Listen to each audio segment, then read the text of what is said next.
We finally left the end zone. Just look at this beautiful scenery. It's marvelous, even though it's a bit different from what we had pictured. We were able to secure a few basic resources and are storing them in our bus.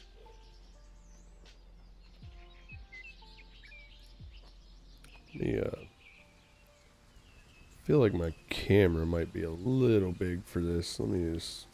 I don't know what the UI looks like yet. Let's build ourselves a new home. I'm glad we prepared ourselves well for this kind of scenario, especially since our inventories in the end zone ran low. Don't forget that if you need additional information, you can look at our survival guide at any time. Where's the survival guide? But okay, let's do it.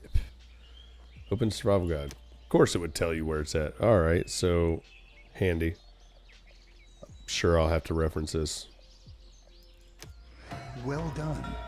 Everything you need to know should be right here.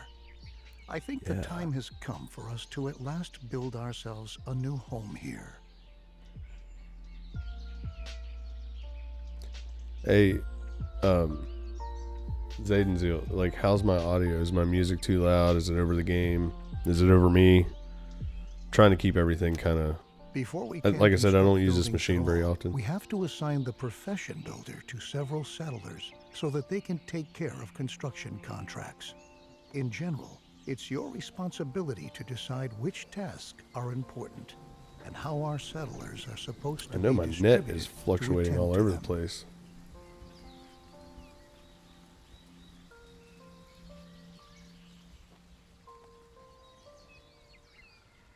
Yeah, I have my game pretty low. Give me just a second. I've got some issues going on here. Hang on.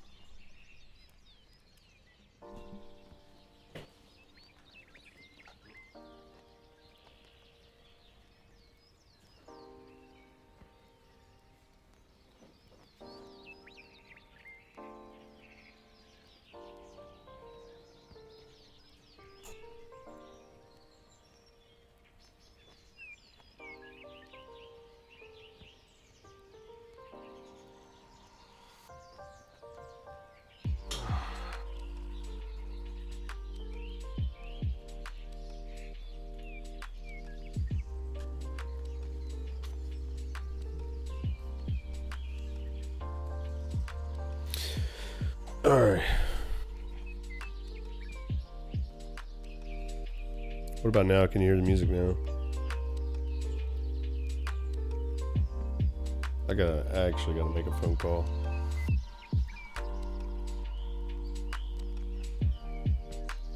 Gotta call my tech support.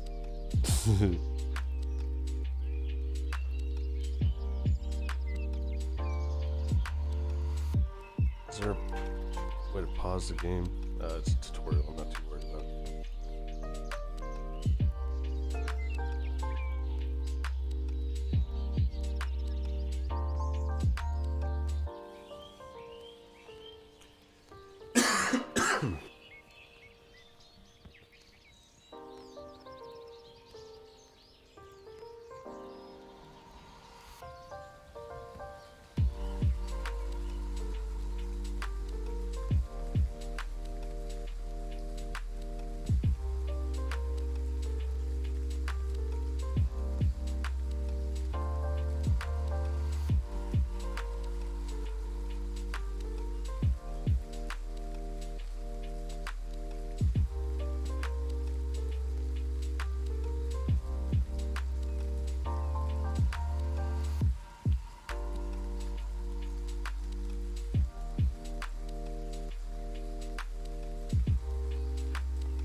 got it as good as it's going to get right now. We had to change some things around because of the production we were working on.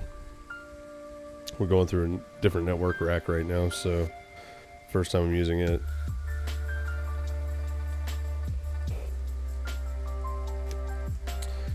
Alright, assign settlers to a professional builder. Okay, so 3 of them. Okay, we need 3 builders. Your builders will be ready as soon as construction contracts have been issued.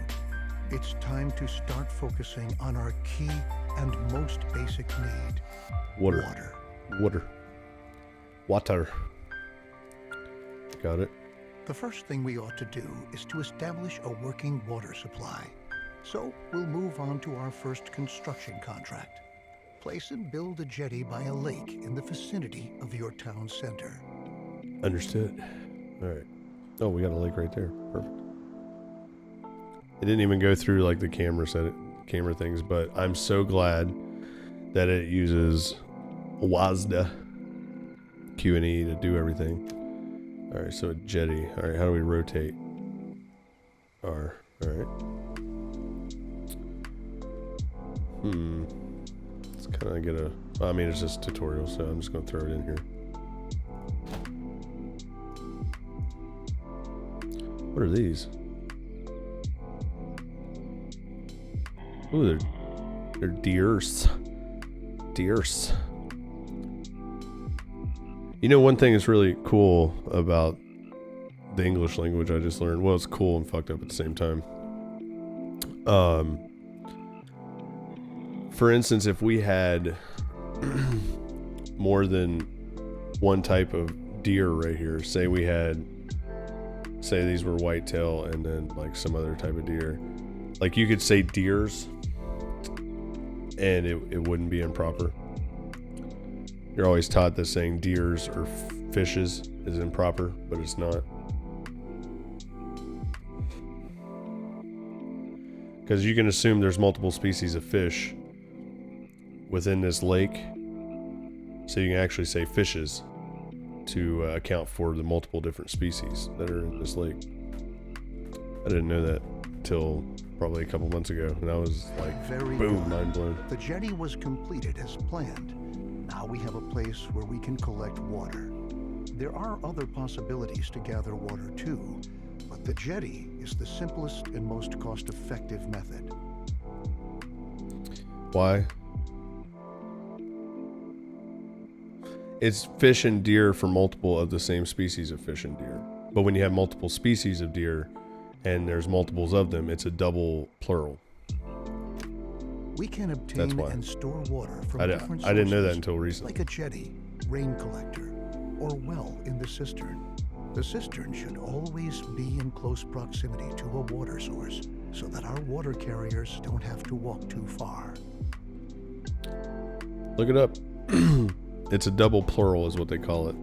And it's how you can account for multiple species when there's multiples of multiple species. It's a double plural. But if I see like this particular group of deer right here, you would say deer because it's only one species of deer. Even though there's multiple genders, like it doesn't matter, it's still all deer. All the same species, so it'd be deer. But if there was multiple species of deer within this herd, you could refer to it as deers, as a double plural.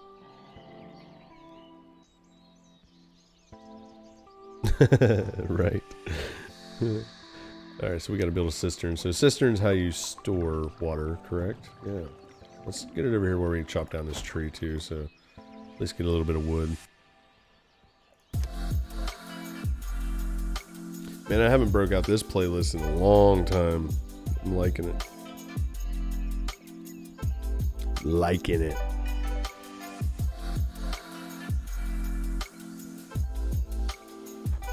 I do have to say this is a really beautiful game too.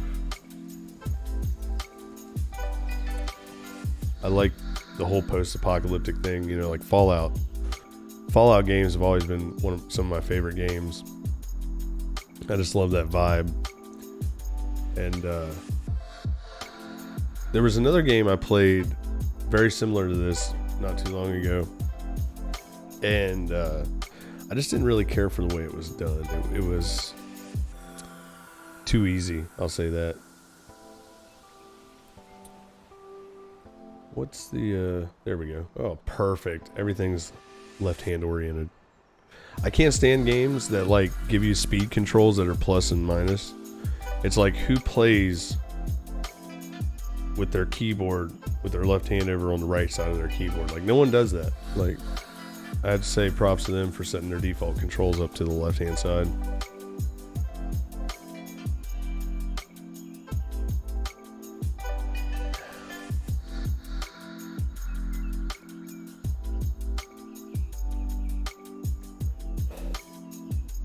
How's the little one doing, by the way, Zayden? Ooh, we got the cistern built pretty quick. Let's slow speed back down. Assign water carriers to the cistern, or to the, yeah, we have to, okay.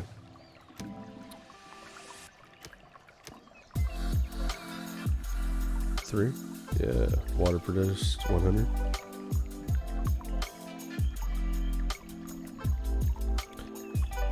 Have us home as we were happy to be. I bet. It's always nice to get a little bit of. That's something. That's something I don't understand about a lot of parents, man. It's like, it's always nice to get a little bit of a break from your kids, but then it's almost like 2 days into your break, or a day into your break even, it's like you miss them. It's like part of you is missing. Yeah, I've always said that, man. Like, when my kids go spend a night at their friends or their grandparents or something like that, like, yeah, it's nice for me and the missus to get a little bit of time alone, you know, hang out. But then it's like, by the time it's bedtime, it's like, you know, part of us is missing. It's hard to sleep even, I'll be honest. Like, it is for us anyway. She probably needs the break more than I do, but even then, like, at night, when, like I said, when it's time to lay down, like, her head's just constantly going, like, are they okay? I wonder what they're doing, you know, blah, blah, blah, blah. It's just like, yeah, it's really hard. Great. We have now installed a working water supply, and water is now transported Yeah. from the jetty to our system. It's almost like the house will feel empty. Consider hiring more water carriers if you don't have enough settlers available. You can never have enough water in storage. Gotcha. Now we should focus on food production. Okay. It's important to ensure the supply right from the start. A gatherer's cabin, a hunting lodge, or a fishing hut can directly remedy the situation. I suggest starting with a fishing hut, since we're already located near a lake.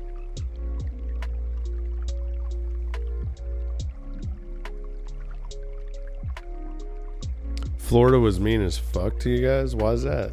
Was it just hot, or? Alright, so fishing hut, right?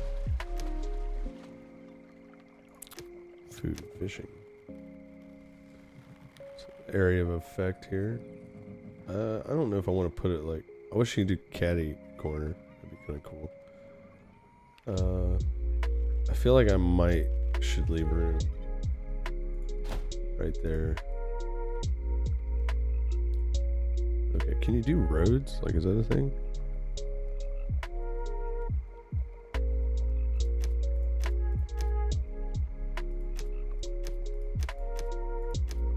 I guess it'll get to it. 2 of the 4 days of concert was canceled for the most. Why? Weather? Was it because of weather? That sucks.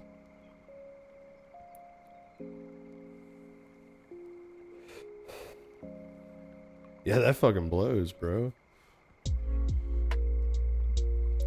That was a big ass concert you guys were going to. A big ass event. It wasn't just a concert.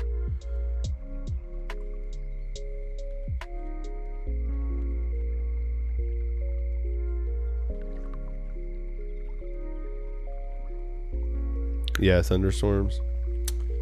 Yeah, this time of year in Florida, like, there's a lot of storms that roll through usually.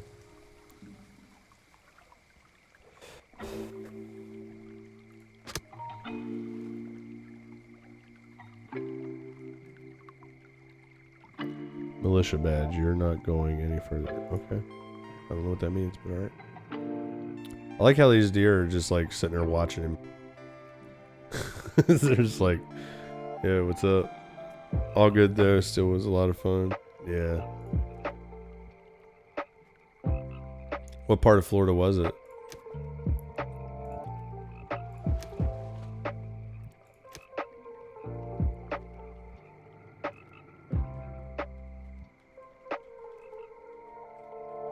Daytona.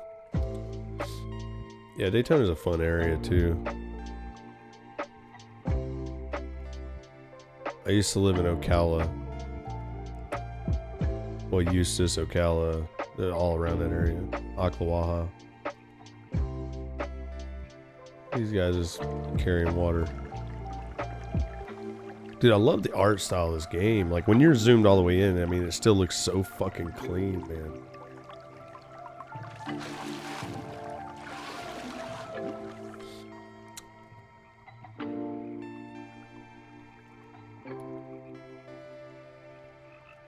Ooh, there's a drought coming. This is gonna rain right before the drought. Unknown contamination. Oh, so water, the rain can be contaminated. That's awesome to know. What's this? Declining population. That's not good. The weather system in this game is cool. Yeah, that's what I heard, man. I was reading. Well, I said I heard. I was reading about it when they sent me over the key to this game. You know, I'd like to mention, hey, big thanks to the developers for sending me a key to this game, because this is my go-to game to like chill and relax, and a lot of times I'll listen to audiobooks and things like that when I'm playing games like this. But yeah, I was reading about it, and the dynamic weather system is very impressive from what I understand. Yeah, big thanks, big thanks.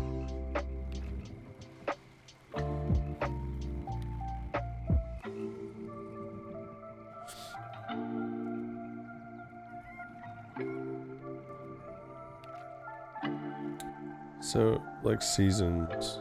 Yeah, there's seasons, weather, all that stuff. Oh, it even shows radiation, okay. Kind of wish I could zoom out a little bit more. Is there a way to get a full map other than this little mini map we got up here? Map markers, main menu, reset camera default, survival guide, game log, statistics. That'll be handy. Have you played this game, Zayden? You seem to know a lot about it. Good work. We've now taken care of our basic supply via food and water. Make sure that you have enough food and water on hand at all times, especially if you want to upgrade your It's setup. on sale right now, A dude. population that grows Super too fucking fast sale. can quickly unbalance your It's only food like and water $9 supply, for base bringing game. major difficulties for you if you don't watch out. Good to know. Crops are another excellent way of getting food, because they constantly grow as long as the soil is moist enough. Each seed has different yields and growing times. This means that it could take some time until your field is ready to be harvested. Got you, got In you. contrast to your fishing hut, where production can be right away. Okay, so we're gonna do a field. Ooh, our moisture fucking blows. All right, so we got a little bit down here. Some up here. Oh, I feel a sneeze coming. I hate that feeling, guys, when you get a sneeze coming.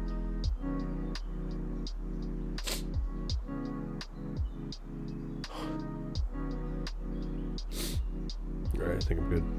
All right. Okay, so that's going to show us where our land's the most moist.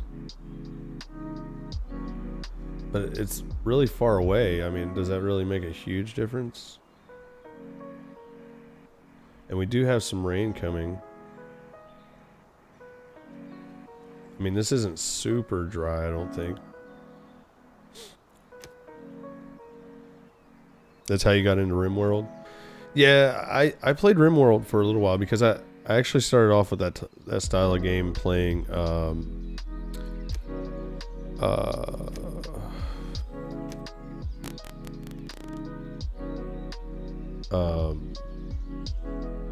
Prison Architect was the game I played, and it was, that game is pretty cool. I had a lot of fun with that game.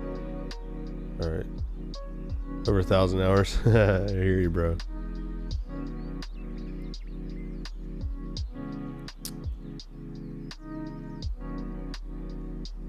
Let's just do a 10 by 10 right there. I think that's where the moisture were.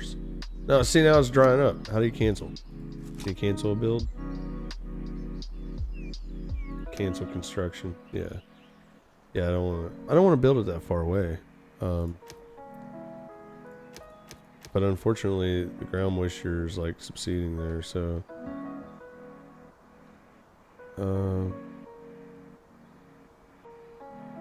it's just so far away for people to go right now. But we'll put something here.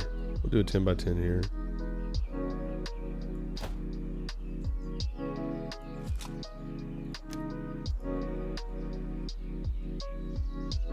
Yeah, Prison Architect, man, I played that for a hot minute. I mean, I don't have like 1,000 hours in it, but I probably have well over 500.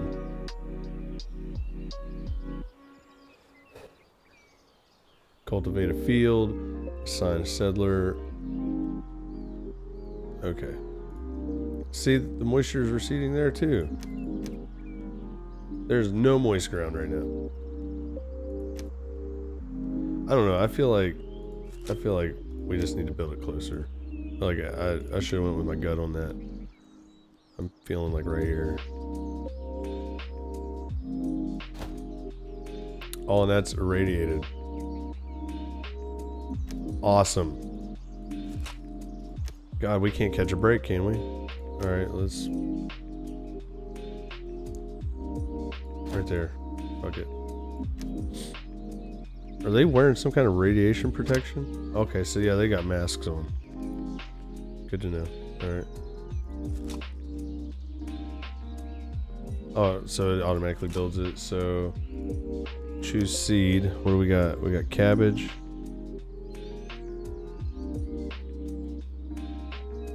I guess it's cabbage. Choose that. Okay. And we'll hire one worker. Remember that we need the widest variety of food sources to stay healthy. Yeah, I don't know. Is there irrigation? Also I don't plan know. ahead for drought periods. I feel like that would be huge. It's not going to rain. Irrigation's. Stock up on food and adapt your production Hang on a second, to let me avoid see. bottlenecks. I'll show you a few more strategies later on. Got it. At the beginning, we don't have much scrap wood or other resources. We could build a production building, but to obtain resources as fast as possible, it's best that we start gathering right away. Assign a Gather All Resources task. All the settlers who haven't been assigned any profession by you are going to accept these kinds of tasks. In addition, settlers distribute resources within your settlement. Gotcha. Okay. Alright, so we got a lot over here. A lot of scrap and shit, so let's go to task. But what I was getting ready to say is, you know, in history of civilization in general, irrigation is one of the biggest things for any kind of new settlement, no matter where you are. Alright, so we can gather some wood. Just do it there, I guess. We'll gather scrap from the same area.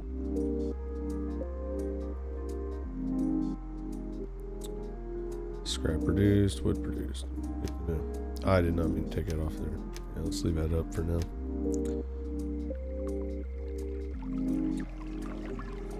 Okay, so the cistern is a little over half full.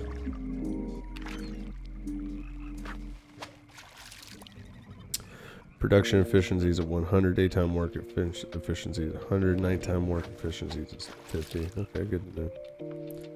Check out our farm here. Planting is only 5% in. I wonder if it's too big of a farm for like one person. Wonder if that's a thing. I'm sure it is a thing. You know, one thing I've noticed right away is like there's really no emphasis on housing yet in early game, which is kind of odd. It's like, I mean, you always establish food and water, but in games like Banished, like you want to get people in houses as quick as possible because there are, I guess because of freezing temps and things like that.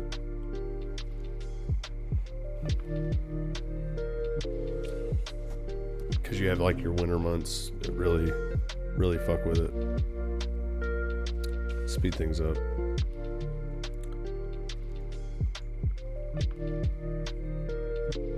Like, I really want to kill those deer. They just keep running around, you know? Since we now own plenty of resources, we can start to build a real production building. Then you don't have to always make efforts by hand that collecting is taking place. Production buildings are not only easier to manage, they are also distinctly more effective than simple tasks. Don't place production buildings too far away from your settlement. You'll be able to change their working area at any time later on. Okay. Right on. The best thing for us Right to do on. now is to build a forester's lodge to automate our supply of wood and make it more effective at the same time. All right, forester's lodge.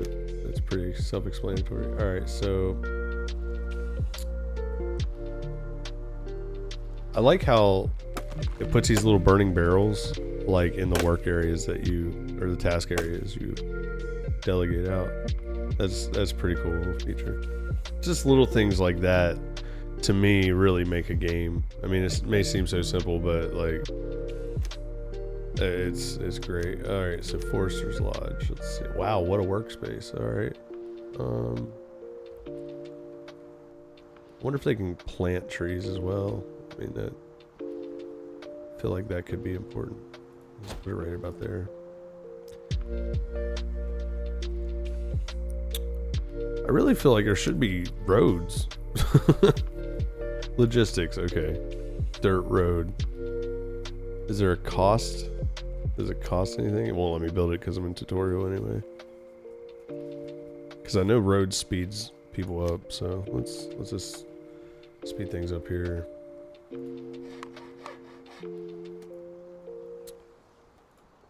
We need one worker in here. They're scurrying around like little ants.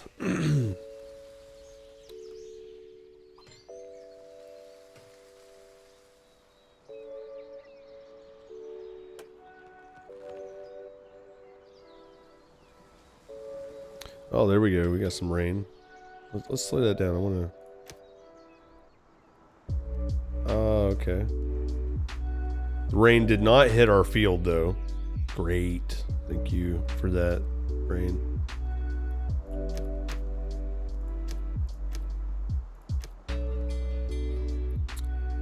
I like how it has an autosave warning. Kind of reminds me of old school Minecraft.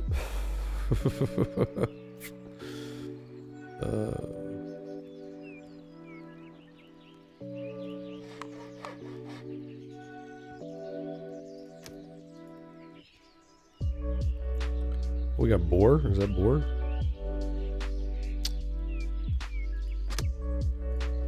Heck yeah. What's this? Can't collect mushrooms, I guess. No mushrooms. Let's speed things back up. Get this building built. Oh, hey, let's check out the rain again. There we go. No, it still didn't hit our farm yet. Oh, rip. There we go. It is right now. Perfect. All right, cool. What about radiation? Yeah, we're just outside of radiation. Okay. Man, that's a big rain cloud coming through. Nice. Oh, I love how it just changes, man. Oncoming drought, yeah, I figure. I love how like the whole ambience changes with the weather too. It's awesome. Good job. You might want to change this building's working area later on to tell your workers where they should get their wood from.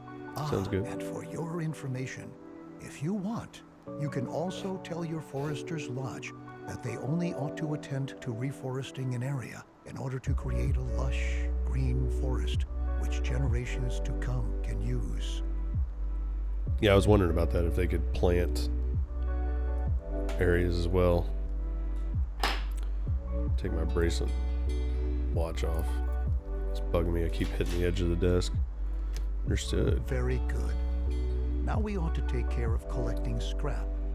Scrap is one of the most valuable resources because the quantities present are limited, and we can recover other resources from scrap. Unlike the task we just had, the scrap yard allows larger quantities of existing scrap to be dismantled than with ruins or wrecks. Okay.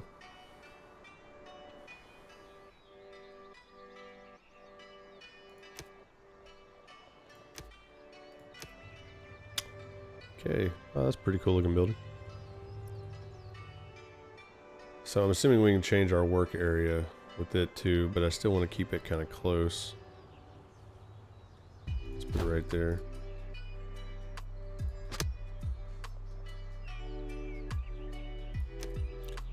I think we're done with that.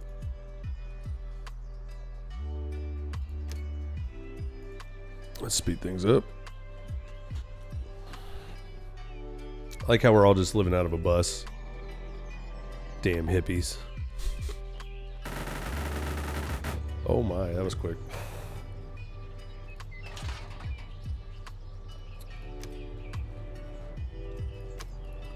Alright, so we got someone on scrap collection. We need to produce 20 scrap. They got plenty around. You can change That was quick. the working area for the scrapyard too. We can recycle scrap into 4 additional resources: cloth, Oh, I love how it shows their metal, little path. plastic, and electronics. We'll do that shortly, but for now we ought to take care of your settlers' needs first. Our people want a place to sleep and live. Cabins fulfill their need for safety and privacy, and increase the confidence of their inhabitants. In other words, building cabins increases their willingness to start families and reproduce, if you know what I mean. I love how subtle this guy's jokes are. I like it. Alright, so we're going to build 8 cabins. Wow. Go big or go home, right? Housing. Cabins. Let's take a look where we want it. I want to keep all production kind of over this way, so we'll probably move them up this way. Yeah. Radiation. Awesome. Awesome. Should we not build there, maybe? Forgot to look at that. Ooh. That's gonna suck. Alright, fuck it. Let's build like right here.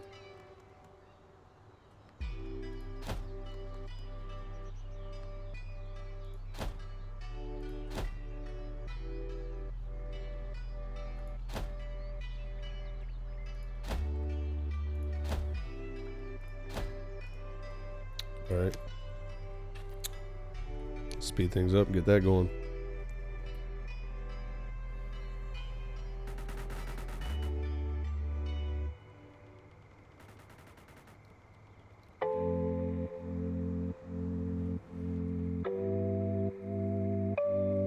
Oh, there's our little scrap collector doing his thing out there. It's a lot of scrap. I mean, I don't know how much we're going to go through, how fast we're going to go through it, but that's a lot of scrap.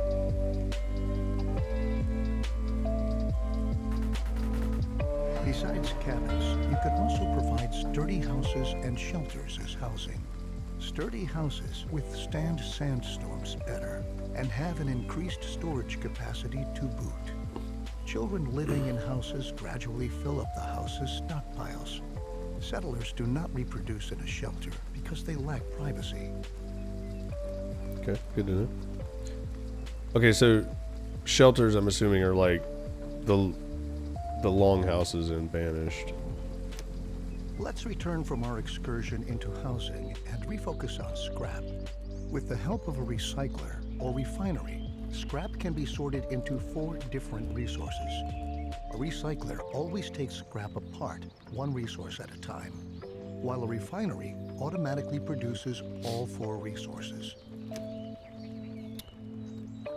Science editor, refresher, refiner, recycler. Okay.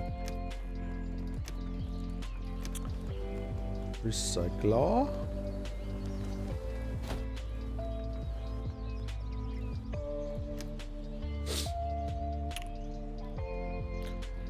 You produce cloth. Can I choose the production yet, or do I have to wait till the building's built? I'm assuming wait till it's built.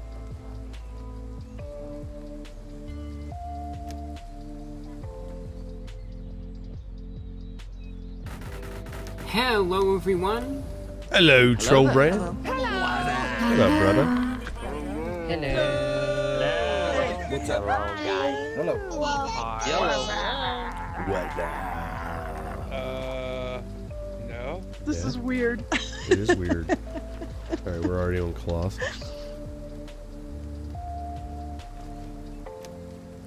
Need to produce 4 cloth. How you doing, man? You doing, Troll Brand? Man, look how fucking beautiful this game is. Jesus. That glows. Smexy.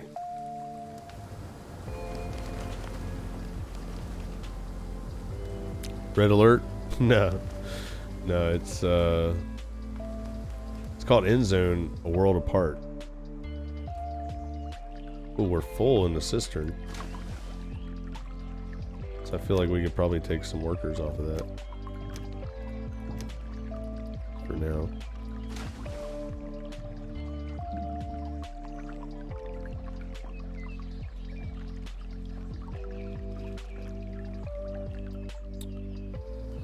No, it's a survival city builder set in post-apocalyptic times. You have to worry about like radiation, which we've only got like a little pocket of it right up there right now. That's funny. Radiation's like kind of went away because there was a bunch of it right through here, all the way down to where the edge of our farm. Yeah, it does have those vibes, except no combat really. I think there are raiders. I take that back. You will be raided. But it's not an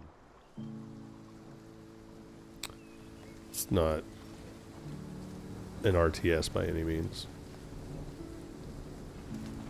But it is cheap right now too. Yeah, you have raiders as enemies. But it does, I'm playing through the tutorial right now, so I doubt they're going to show me that. And if they do, it's going to be later.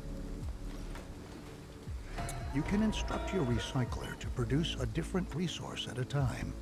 It's important that you focus on the resources you really need, at least in the beginning. Cloth and metal look like good options if you want to equip us with protective clothing and tools. Happy settlers are industrious settlers. That's why we ought to look after our people and protect them against the surroundings and dangers, like radiation. So let's start by transforming our newly recovered cloth into protective clothing. A tailor will be able to help us with that. Oh, what happened? It's getting an alert. Oh, okay. Check radiation. But yeah, there are enemies. But like I said, it's not really an RTS. So even the enemies we've got, we're not going to have to... I don't think... I don't know, honestly. Like, I don't think you have to fight them directly. I think it's more of like a... You set up defenses type of thing against them.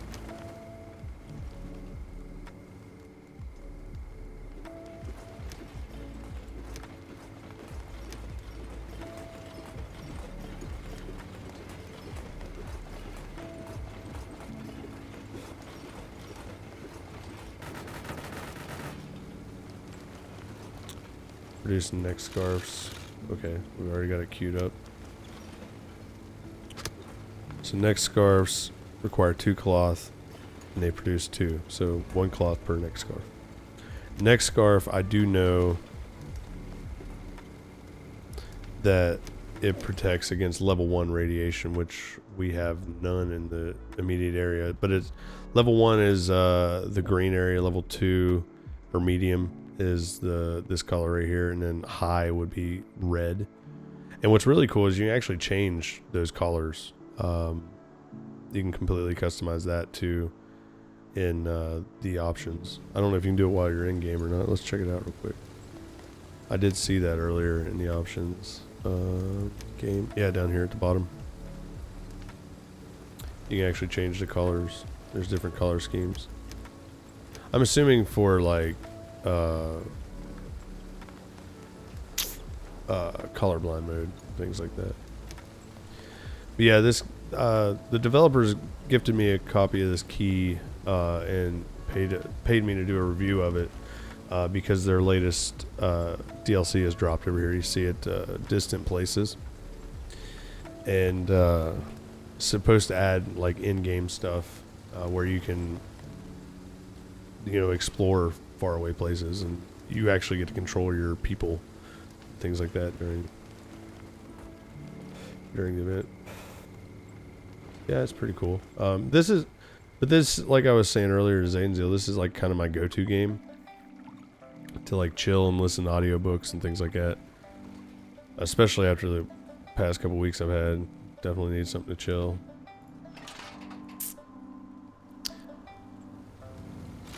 Production's taking a minute. Wonder if we can afford to throw someone else in there and work. Yeah. Our food's looking good. Our water's alright. We're still full in the cistern. What about our garden? Let's check it out. Crop yield is 125 out of 400. So a 10 by 10 of cabbage will give us 400.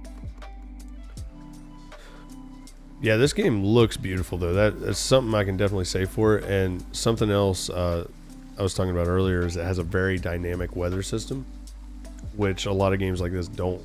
So with it being post-apocalyptic, the way the story kind of goes is we've been underground for a really long time, and we just came above ground to try to establish a settlement. So it's almost like Fallout in a way, but in a city builder style.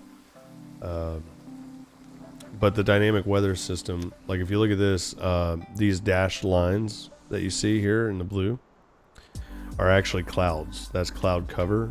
The blue area is what is recently moistened by rain. That's where the rainfall has been. The green area is moist ground in general.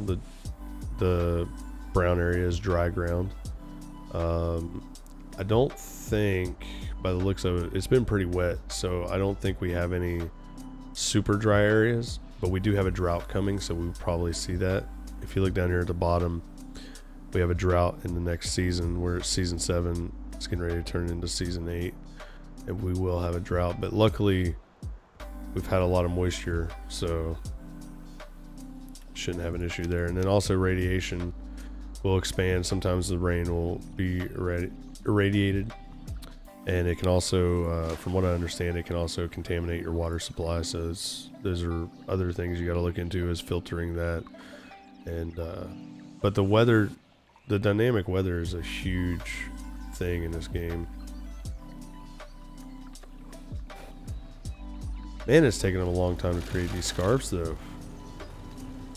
Wow. Okay, so I'm creating 4 because I got 2 people working on it now.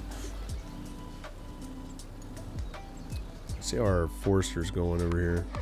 We categorize environmental radiation into 4 levels. No radiation, low level, medium level. I literally and just high explained level that too. radiation. The radiation changes constantly and is influenced by weather and contaminated rain. Protective clothing helps to protect us against this kind of radiation, but it takes a while before it's produced. Yeah. And production relies on a steady flow of incoming resources. Try to establish production chains at an early stage and start to stockpile goods so that some are always on hand. Right, got it. The tools we brought along from the Endzone are slowly but surely running out. So now, let's focus on manufacturing new tools. The tools will help us to work effectively. We'll need metal for that, so we'll prepare for production by building another recycler, which we'll commission to recover metal from scrap. After that, we'll need a workshop to enable the manufacturing of brand new tools. Got it, alright. So we need another one of these. Let's put it beside this one. And we're gonna need a workshop. We'll just put it behind that one. That's kind of an odd shape. Sorry, we're getting it. So that's kind of like our little industrial zone right here. Plus we got all this scrap over here that we can get, so it's a good spot for it. Let's build this first.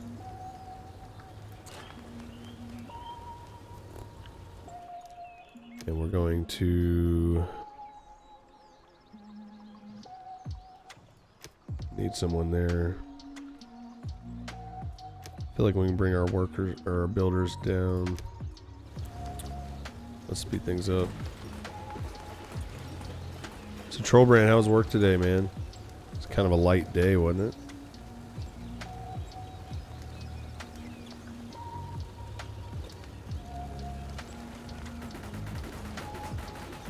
Alright, let's get that. There's someone in there. Nope, just one. Have them collect metal.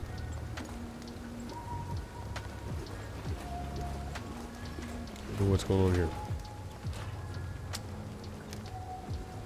There we go.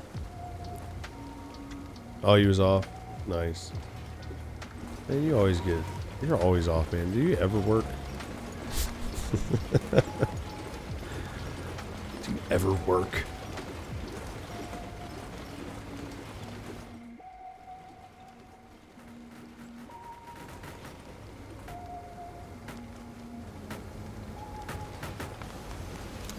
Alright, so our workshop's up. Scrap tools, metal tools.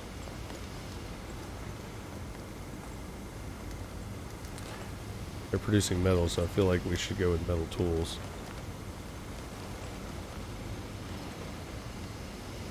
Metal tools produce, yep. Okay.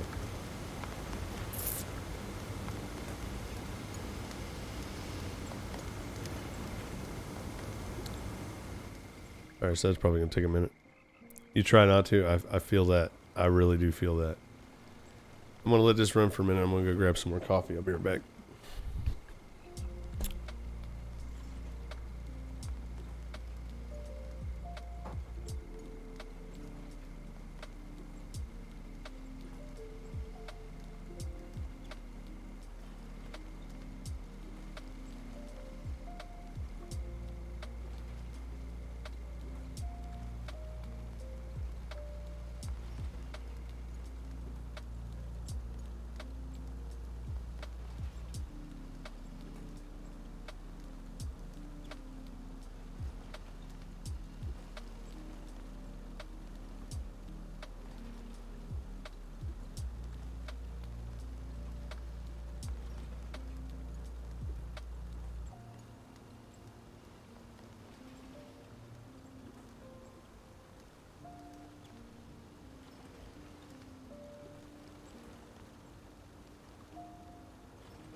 Alright, I'm back. Oh, why do I have a question mark over my fishing hut? Oh, wow. Okay. Well, I guess we don't need fishermen right now. So the drought is extremely dynamic. That whole pond has fucking dried up. Wow. Okay.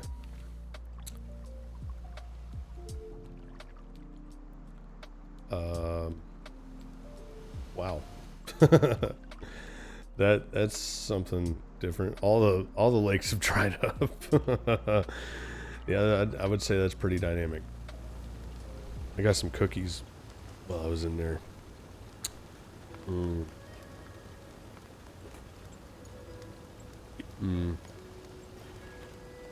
Double chocolate cookie.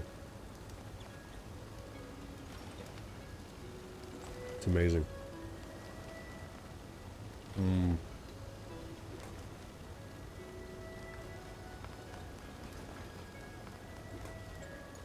Drought mode engaged for sure.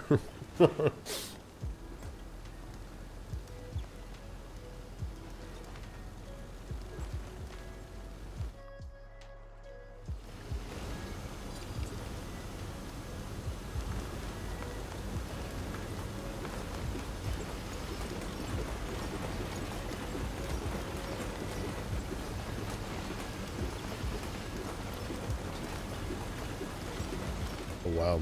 Look at it. Look at the ambience. Look how it shifts.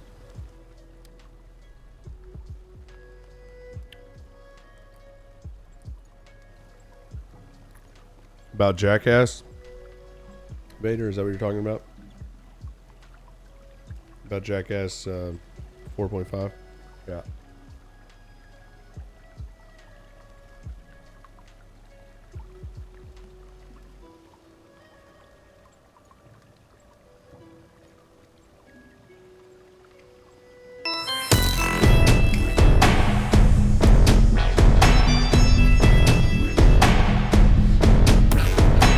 Yo!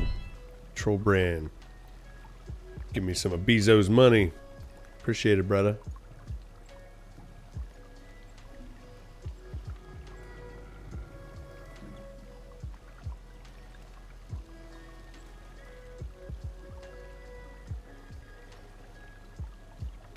Appreciate that, bruh.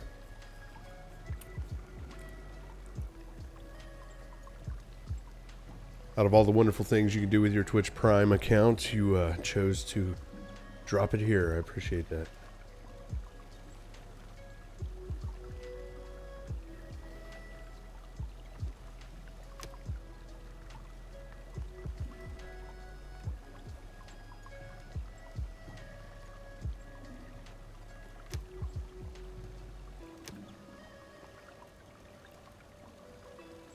Ooh, that's hot. Ain't touching that. That's some fresh hot coffee.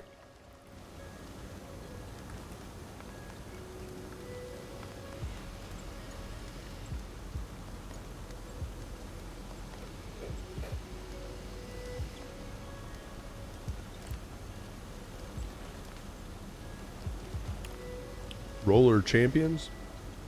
To look into that.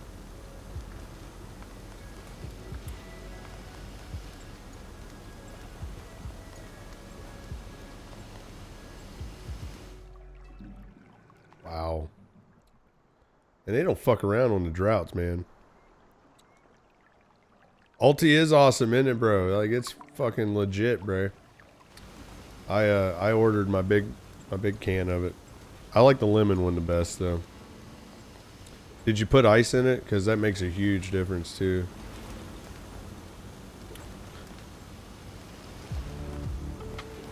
Because I put like a handful of ice in the shaker. Then fill it up just below the shaker net whenever I mix the stuff in.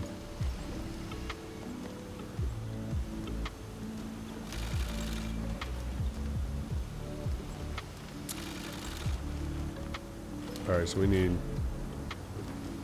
can only have one person in each recycler. That sucks. Alright, so let's take that down to 1.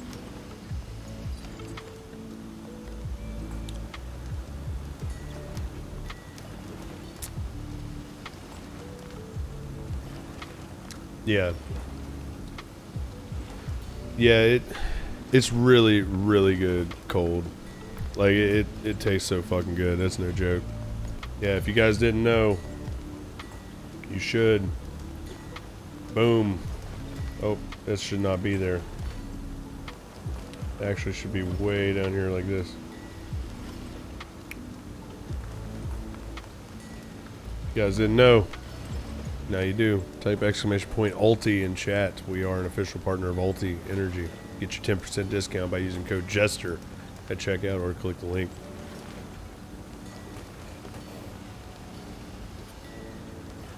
Actually, something really cool The owner of Ulti told me he watched the parade broadcast all the way through. Told me he appreciated us putting him out there like we did.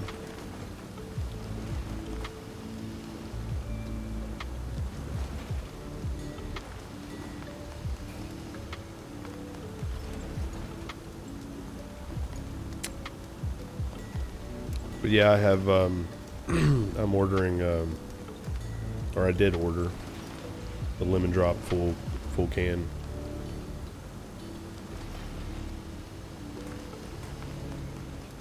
Auto saving. Actually, let's speed things up a little bit. With our lovely new tools, we are now prepared to work effectively. Should you ever run out of metal, keep in mind that you can also instruct your workshop to manufacture tools from scrap instead of metal. Though they won't be quite as effective, it's still better than being forced to work with bare hands.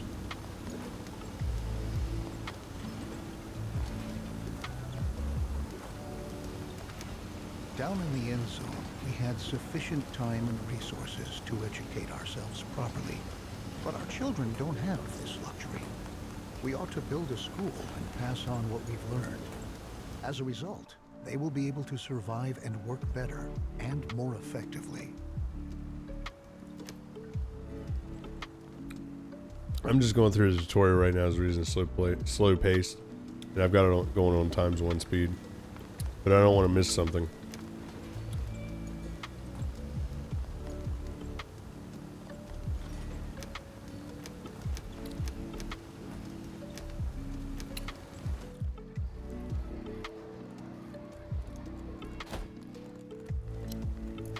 Yeah, I mean, I can speed it up a lot, actually.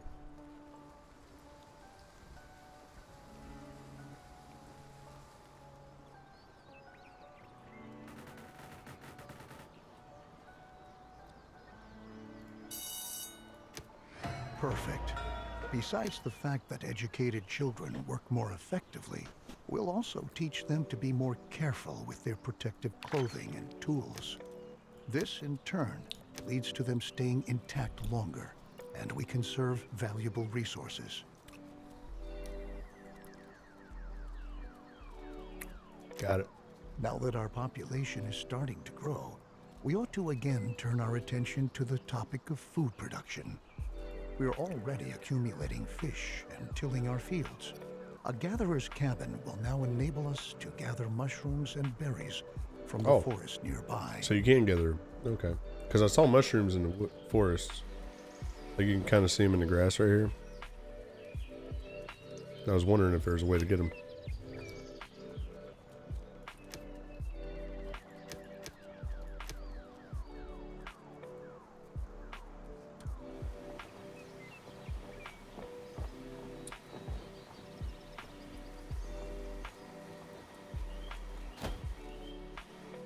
How are we doing on wood? We got plenty of wood. I'm going to have this guy...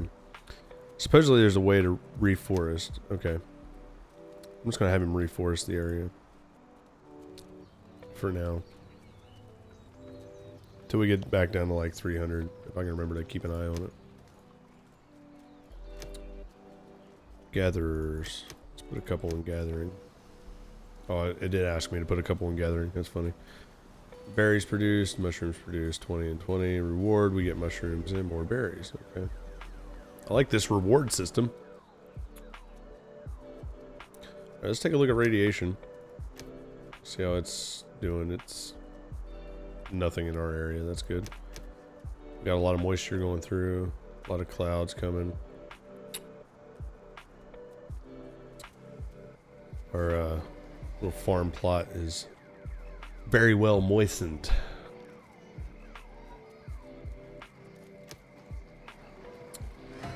Very good. As you can see, the gatherer's cabin is an effective possibility to get food quickly. But watch out. After a drought, it's going to take some time before the plants have regrown. Although we are sufficiently supplied at the moment, our survival depends on diligent planning. If we can lay out a plan for an orchard, then we can start to plant fruit or nut trees that we can harvest after a few seasons.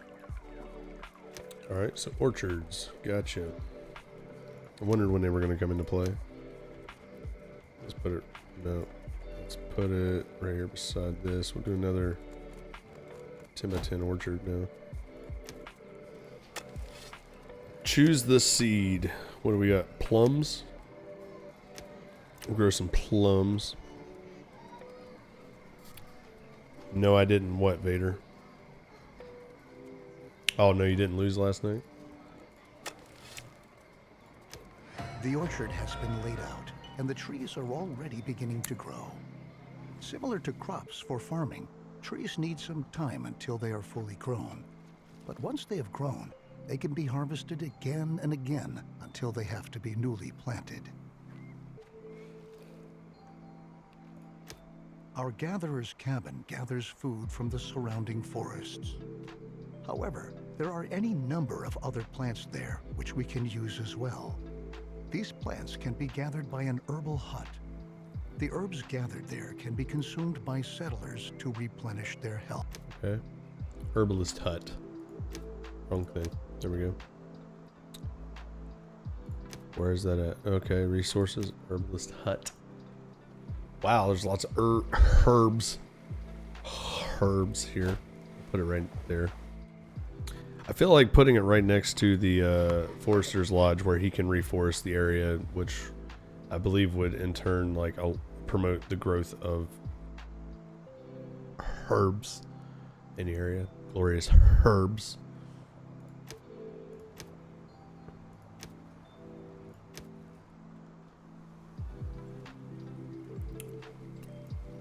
You're up to 15 current wins in a row. Concurrent wins. I'm assuming you're talking about Evil Dead, right? So what you're talking about?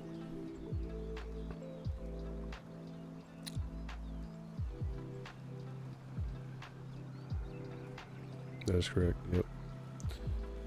Dude, I would love to get into some Evil Dead, but I've got way too much going on right now. Like, I have this sponsorship that I had to do on this particular game. I have another game that I have to do within a week.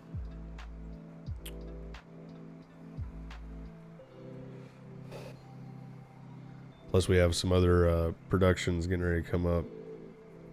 Got to start working on. We're getting ass tons of food. I feel like I should build another cistern. Done. We can equally utilize the gathered herbs to convert them into medicine later on. It might happen that an illness breaks out in our settlement from time to time and spreads some. Radiation is the main reason why the health status of our settlement can decrease. Although our settlers already use protective clothing to shield themselves against environmental radiation, it might occur that our sources of water become contaminated. We should start to filter our water to prevent this from happening. I was wondering how that was We will going need to a take great place. deal of charcoal to accomplish this. Okay. The charcoal kiln will burn wood to produce charcoal.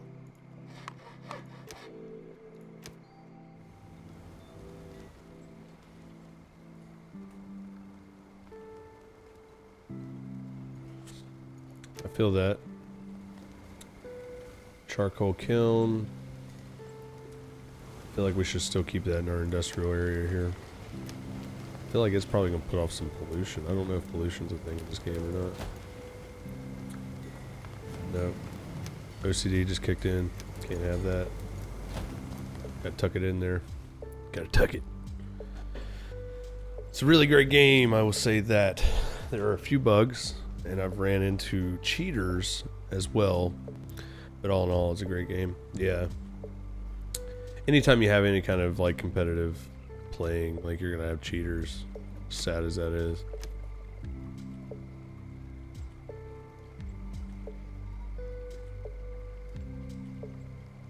It's fucking pathetic. I just had another person collecting water there.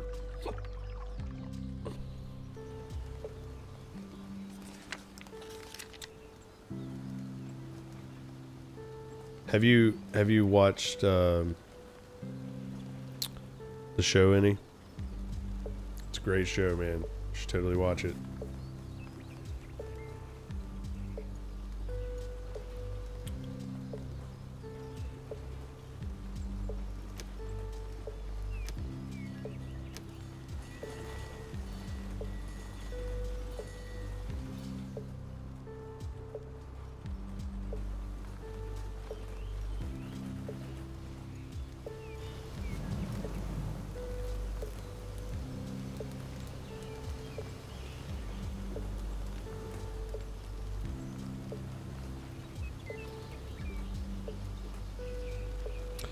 You got timed out of the Discord for posting the cheaters? Like, it's kind of stupid. Seems kind of fucked up. That doesn't seem right, does it?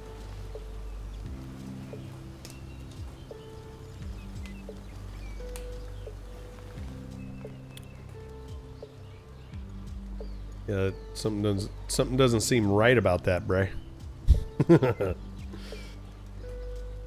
Something just don't seem right.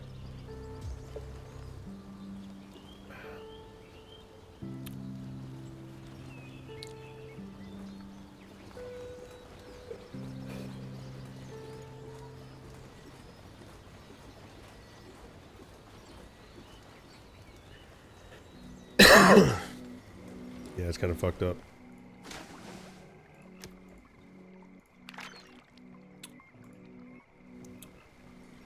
We're actually really close to... In the clip I posted, didn't even have commentary. Put it on TikTok and add some commentary to it, bruh. Tag the fuck out of them is what I would do. They can't time you out from that. Great. We can use the charcoal in conjunction with a filtration system to purify our water. Unfortunately, our cistern is not able to... Hey, what's up, Steel Toe 27? Only the water tower up, brother? has the necessary equipment for this capability.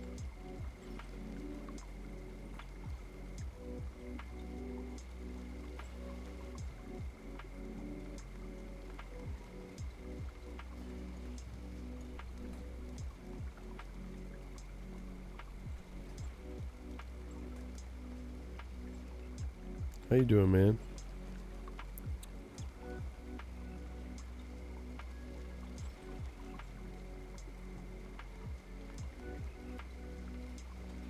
That's weird. Not much. Working on my streaming stuff. Cool, man. Cool.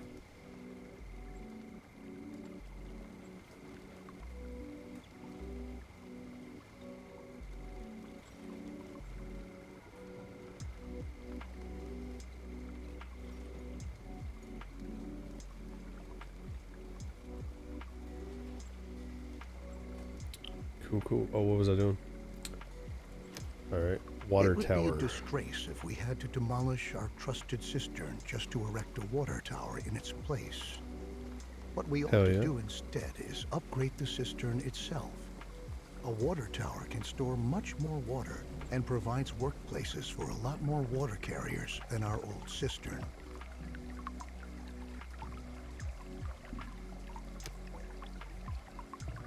Alright, so upgrade your cistern to a water tower.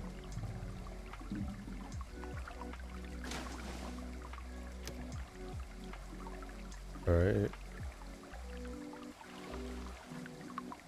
Recyclers built 2 out of 3.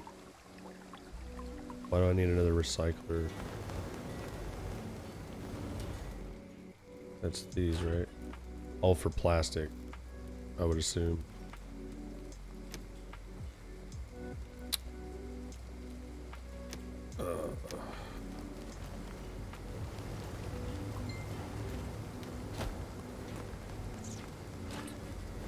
Alright, assign settlers to the refiner 2 out of 3. We'll get to that in a minute. This is scrapyard, it's not a refiner.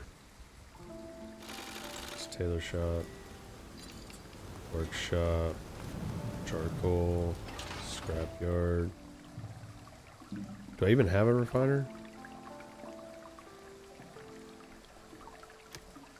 Okay, here we go.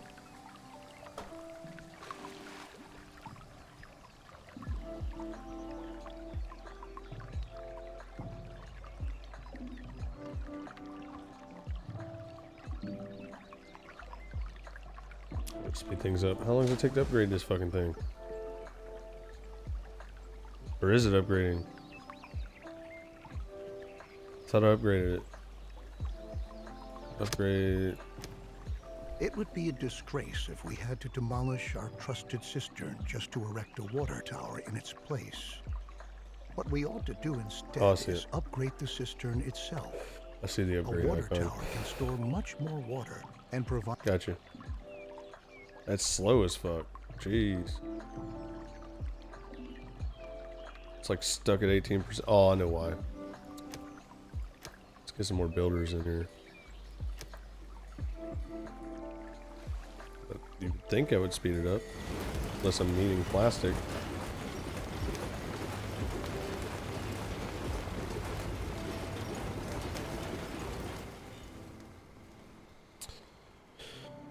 You're on your alt on your phone. What does that mean? What are you streaming on your phone right now? Is that what you're saying?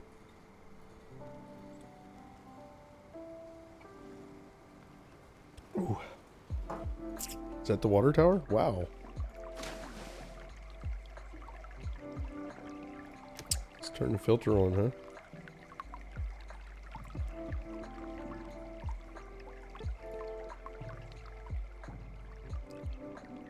Assign settlers to the profession of water carrier. 5 water carriers.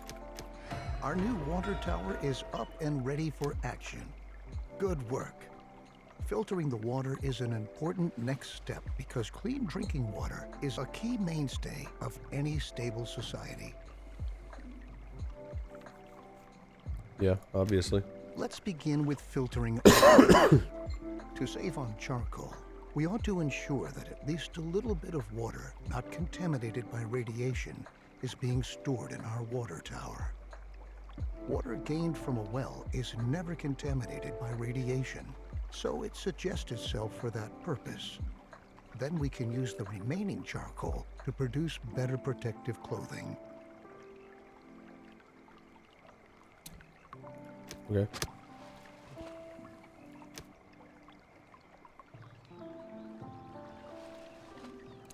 Wells and electronics pump. Okay, so there's electricity in this game. I did not know that. Alright, a well built. Alright, I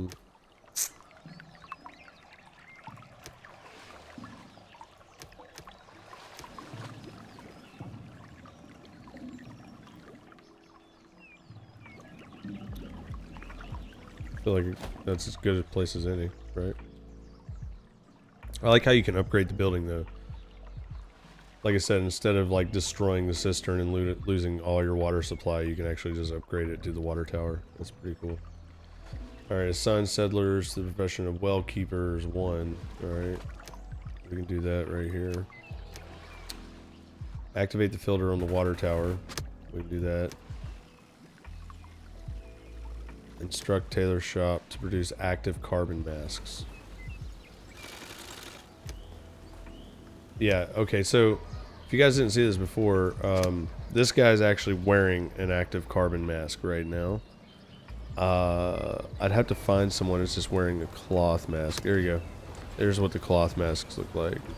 So, like, it does actually change. We started off with active carbon masks. But obviously they change. Let's check radiation, see if any radiation's creeped up on us. Nope. Actually, all radiation looks like it's left the map except for up here. We got some radiation spots up here. Not a big deal though. But we are experiencing some dry weather. Got a lot of moisture around us. I feel like our farms are experiencing the repercussions of that. Like, even you can see our orchard is pretty dry. This is not going well as soil moisture is dry. But we have plenty of food. And mixed rations is really important too, what they consider rich food, different food types. We are gathering fish pretty efficiently. Efficiently.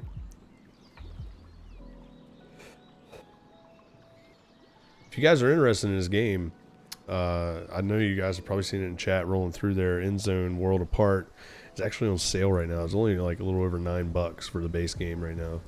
It will not include the DLC that I'm going to be like reviewing here after I learn the game and get to that point. But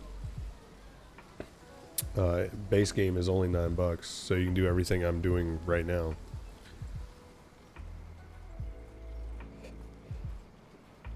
Right now, I'm just, like I said, I'm playing through the tutorial. I don't want to miss something. There's a lot to learn in this game.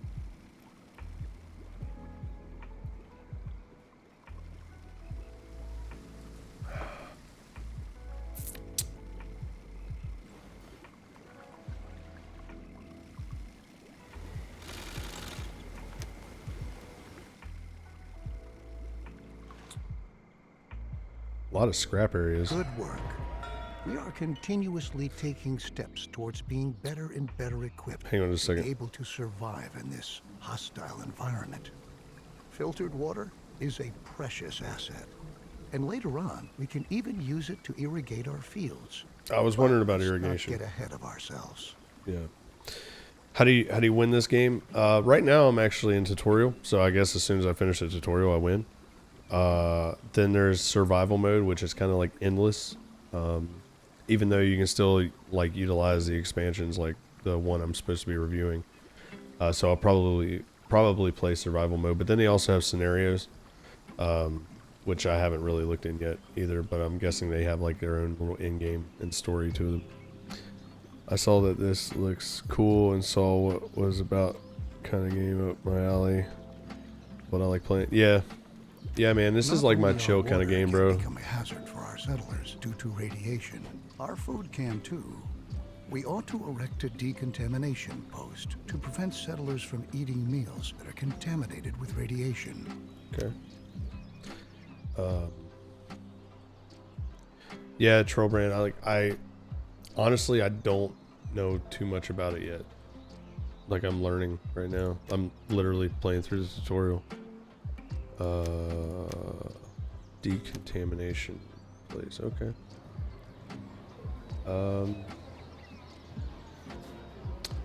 Well, I feel like it'd be smart to have it next to our food supply. Right? Wouldn't that be smart, right?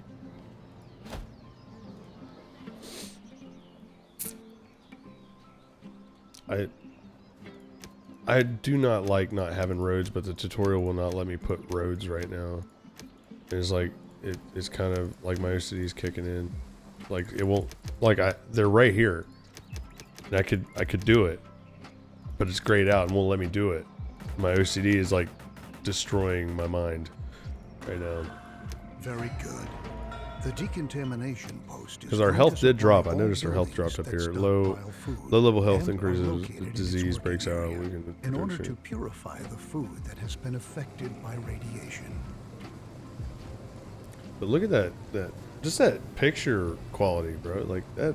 This game is fucking gorgeous, man. It's true. We should never forget that even when we optimally prepare and protect ourselves, we're still going to lose friends and members of our family time and again. We're going to Dude, this game mourn is them so much how like it Banished, may. it's unreal. But if we're able to bury them in a cemetery, then we'll get over the pain and let them rest in peace. It's much more dynamic than Banished, but it's still very, very similar to Banished. Cemetery. Holy shit, that's huge. Alright. That's what she said. I don't want to come up here. Let's put it over this way. Oh, we can't. Scraps in the way. And our... Ah, fuck, we'll have to put it over here.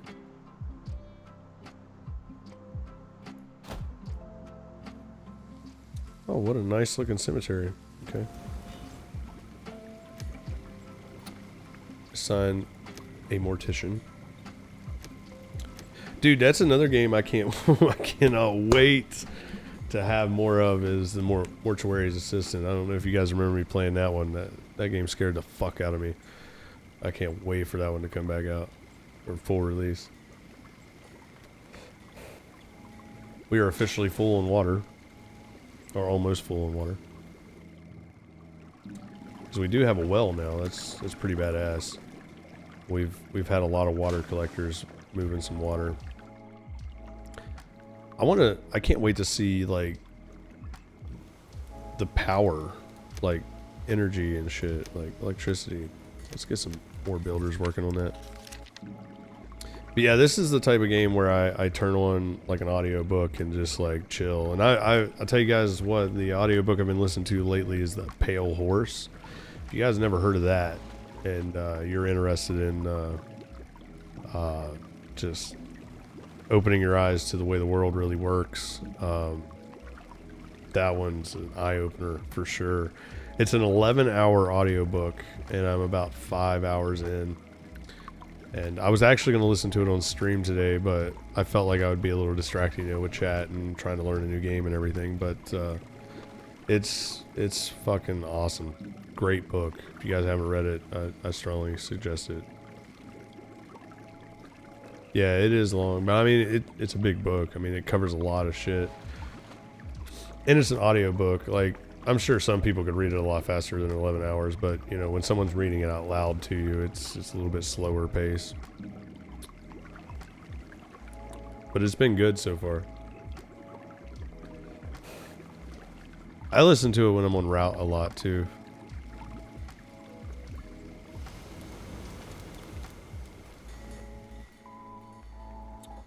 And I've been playing Europa Universalis again. A little bit in the background, just playing around, you know, enslaving entire nations and things like that, and vassalizing them and everything. So that's a fun time to listen to audiobooks as well. That's a very slow game, very fucking slow game, but it's a good game. It's actually made by the same people I have a contract with personally, and it's Paradox Interactive. Had a contract with them for almost 6 years. Started off with them on Surviving Mars, which is another great game. Love to play for you guys sometime. They're still updating it. Paradox Interactive, some of the best strategy game designers ever. Developers. There we go. Now we're getting it. Boom. Right. Okay. The cemetery will help us to quickly get a hold on ourselves and focus on the tasks that lie ahead. It's not a pleasant thought, but that's the way things are.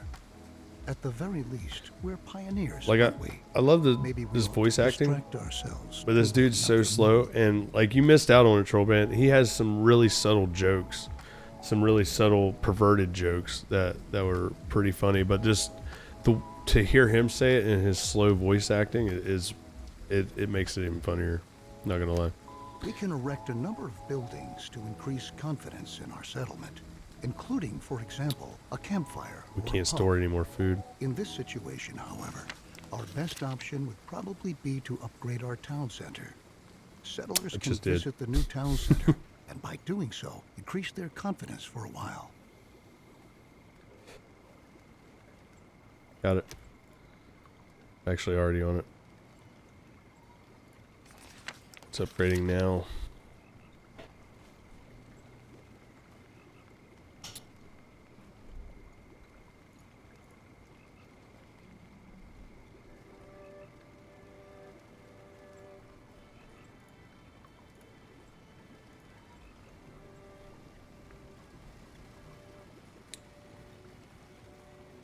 Yeah, I don't know if you see these little icons popping up over my food production. That means they're reaching their storage limit, which you can see up here too. But by upgrading this, I believe we increase our storage unit space, or storage space. We're gonna have to build more housing soon too, because a lot of our children are becoming adults and still living at home with mom, so they're not gonna procreate. Very good. The new town center not only gives us more storage space, at the same time, it functions just like a campfire. Settlers can visit the new town center, and by doing so, increase their confidence for a while. Now that we have made efforts to ensure the spiritual well-being of our settlers, we ought to attend to their physical health as well. Our settlers can get sick from time to time. Settlers who have become infected with a disease can die from it if they're not treated. Oh, you're good, man. Settlers will go to a medical facility to have themselves treated and will be admitted there, provided that beds are still available. We ought to ensure our settlers' medical health care.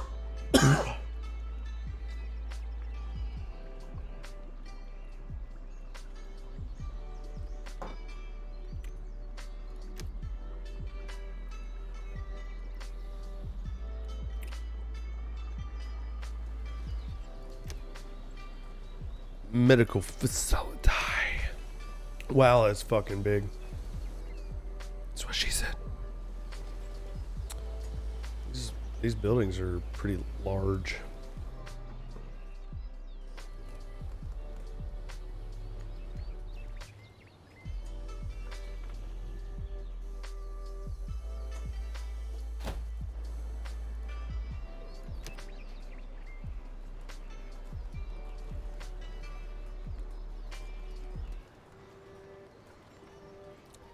Feel like we're still gonna need a storage place because we're collecting a lot of fucking food.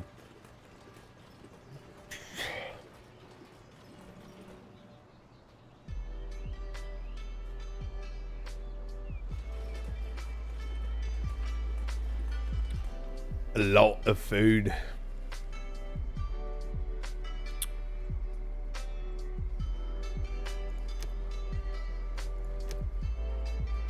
We're out of scrap. That's not good. Let's slow things down. Scrap. Let's scrap this area.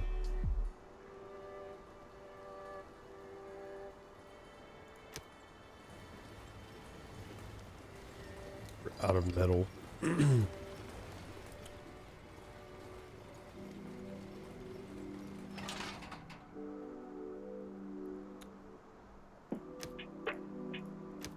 I didn't realize I could have more people working in that. That's cool.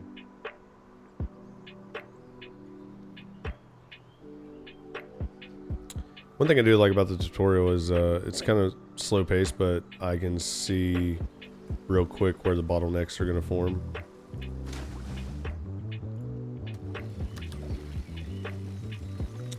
We're actually getting low on water. Didn't think that would happen, but okay.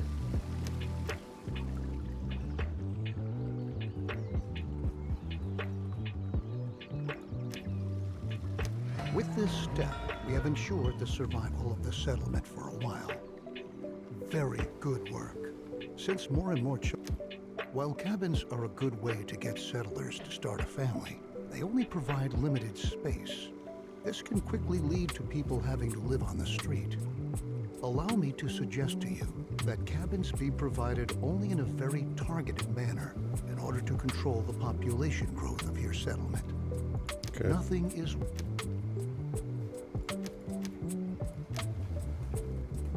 Yeah, I was wondering about that. Population growth can become an issue.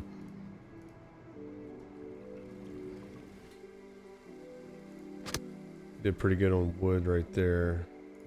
Get rid of that, and we're gathering the scrap now. Pretty good on that. Cut ourselves back up on wood.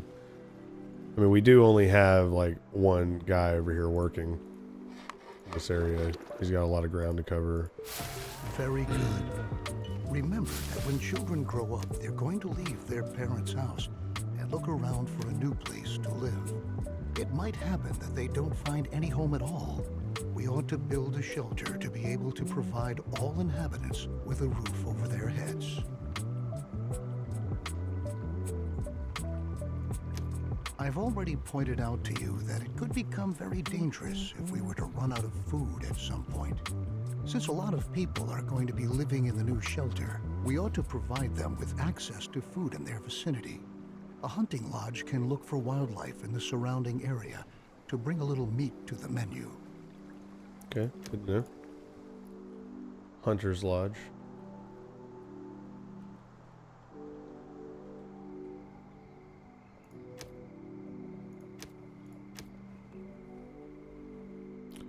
We got some deer over here.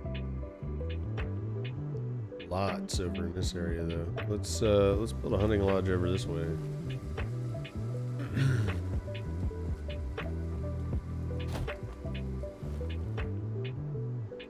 Even though we've got so much friggin' food, it's unreal. Inhabitants, that shelter's already full. Is there... Let me slow down time again. I wonder if there's a way to see... Okay, we got stats here. Building, production, storage, population, living space distribution. Homeless. We've still got homeless. Okay. That's what I was wondering. So with us still having homeless individuals, I feel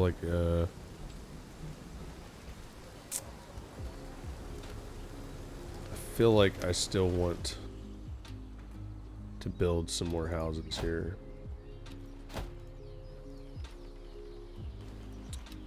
There we go. Doing all right on wood. What's up with this?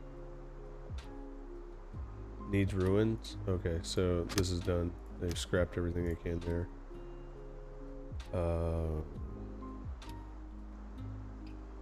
Yeah, this game is very in depth. Very. That's well, I mean, if you've never played Banished, I keep referring to that because this game is so much like Banished, but extremely expanded upon. But that's why it's also so slow paced, because if you were just to like speed through everything, you would fuck up and lose really fast. Let's see, probably gonna need more wood, I'm guessing. So I'm gonna go ahead and put that task out there. Clear this area off right here. Scrap, I think we're alright for a minute. We're almost full on water. That's good. So I can lower the amount of water carriers there. Speed things up. Got our houses being built. So that should take care of our homeless, I would assume. Let's slow down and look at that again. Population. Living distribute. Yep, we have no more homeless now, so that's good. Massive amounts of food. I mean, too much food, really. And we're down to one fisherman. All our food production is down to like one person working there, so I can't really slow it down anymore, but assuming it just maxes out. Look at this cemetery though, like that looks cool as fuck, bro. Like, very aesthetic. Now, one thing I would think, this is one thing with this, to make it a little more dynamic, is if this particular model was dynamic. So the graves, there were actually no graves when you first plopped it down, and then like as people died, it started filling up the graves, because people do die pretty often in this game. But it's at such a scale, like you're zoomed out so much, like you don't really always pay attention to the individual person as much. I mean, you can, by all means, you can click on this one person, follow them around. Like you can see over here on the right hand side, they're like a third of the way through their adult life cycle, you know, and it shows their tool, how much lifespan's left on their tool, their clothing, what type of education they had, their workplace, all kinds of stuff. It's a very, very in-depth game.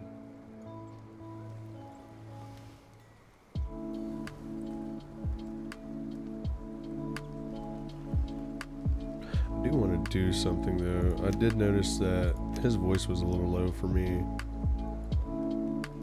Turn this up just a little bit. Let me know if the volume, if I just fucked up the volume, but I did raise his voice just a little bit because I wanted to have the music a little louder.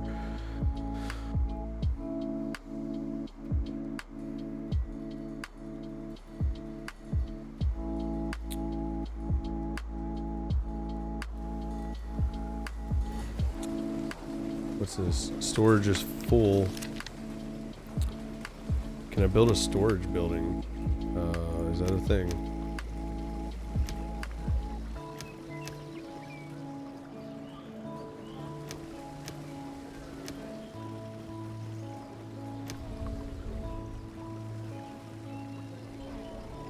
I can build a warehouse. It's in logistics, so it won't let me do it.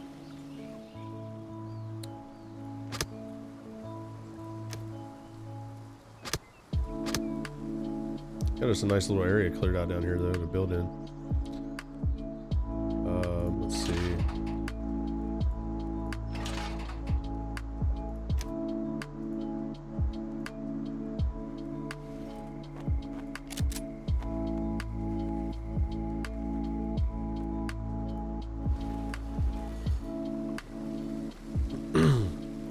I think I'm actually going to harvest this. I believe by harvesting this orchard, it'll cut down the trees as well.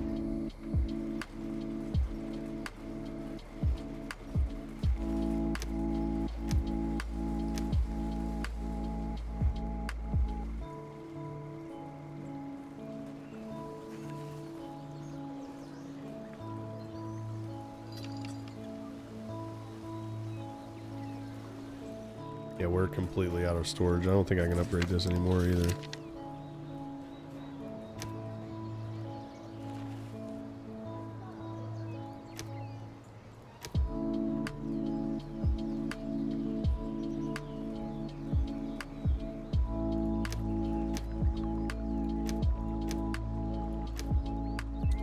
Yeah, let's get rid of our fishermen.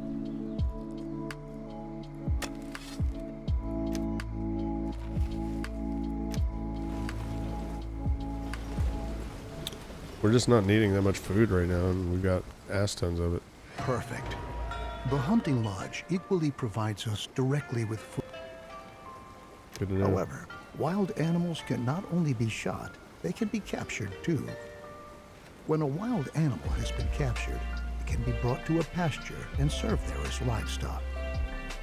Really? Wow, I didn't know that was a thing. Alright. I didn't know you could do that in this game, but alright, let's go back up here. Food, pastures, okay. Why not? We'll get fertilizer from our cemetery, right? Alright, so how do we reset the hunting lodge to capture? Love how it's got like a tranq dart for capturing the animals. That's funny.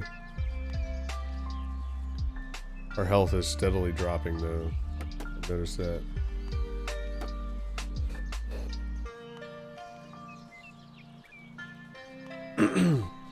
I would like to mention, I know this is, it's kind of bad, but kind of good at the same time. Like, I am 2 hours into the stream and it's been nothing but tutorial.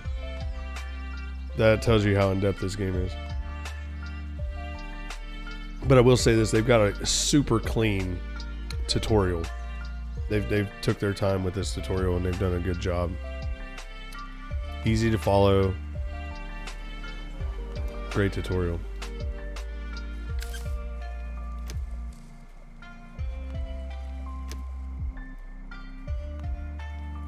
Assign a type of animal. 2 animals of this type are needed. Okay. Animals captured by a hunter are brought to a pasture where they are tended to and cared for by herders. Some animals produce resources such as milk or eggs. Other animals can only be slaughtered to eat. You ought to find out for yourself which type of animal you must. Now your herders know how they ought to handle the animals. And now that you've already captured several animals, don't forget to instruct your hunters to hunt animals again in the future so that they can continue to gather and provide food. Okay. With Saw our that increased Steel production, 227 our just picked stockpile up this is going game. to run out soon. Hell yeah. The supply routes for our production buildings are getting longer and longer too.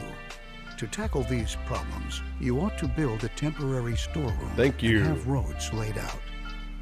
Fucking storerooms. That's exactly what I wanted.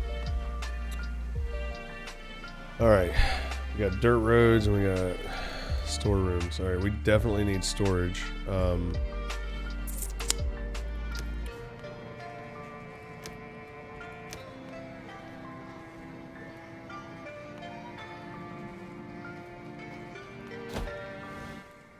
Actually, I want to build a couple storage areas. And some dirt roads. Now we get to build some fucking roads. Thank God.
Alright. I think I'm good with the roads now, finally. Jesus.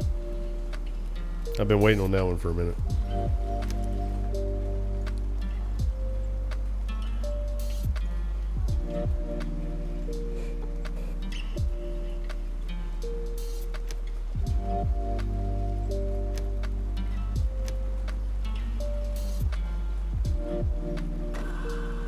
Good. Temporary storerooms increase your settlement's general storage capacity. Place them in a targeted manner in order to shorten the routes for goods between your production buildings. Roads are equally a great benefit because settlers moving on roads can go distinctly faster than on a normal supporting surface. Right. Right. To improve the whole thing even further, we can build a market to improve logistics at the settlement. Besides being an enormous stockpile for resources that is even able to store water, the market is responsible for distributing resources within your settlement. What's more, it also increases your settlers' confidence. Alright, market it is. Oh my god, it has to be fucking ginormous, doesn't it? Jeez. Alright, well, that's good to know for future layout. Jesus.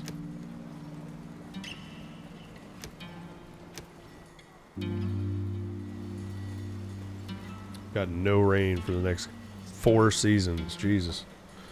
Anyone say drought? Luckily we got lots of food and water. Let's check over here. What's going on here?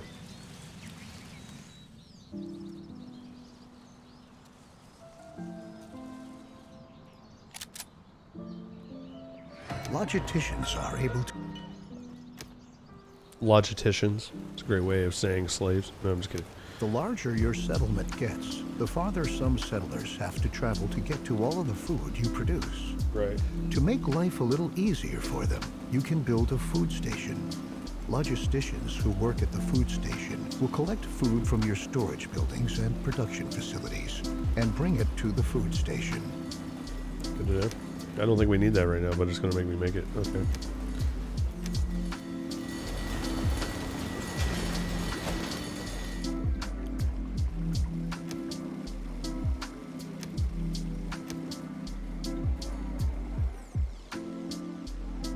We're low on wood. We need to fix that.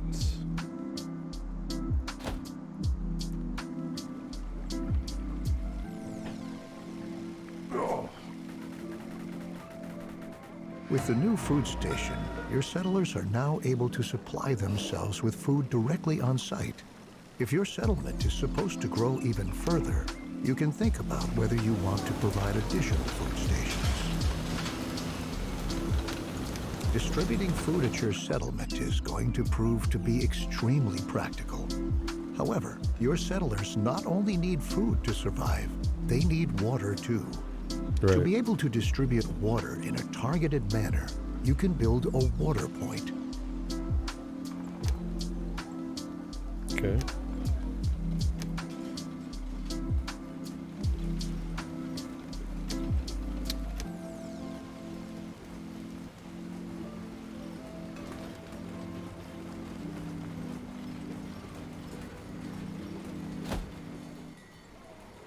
I guess right there is as good as any.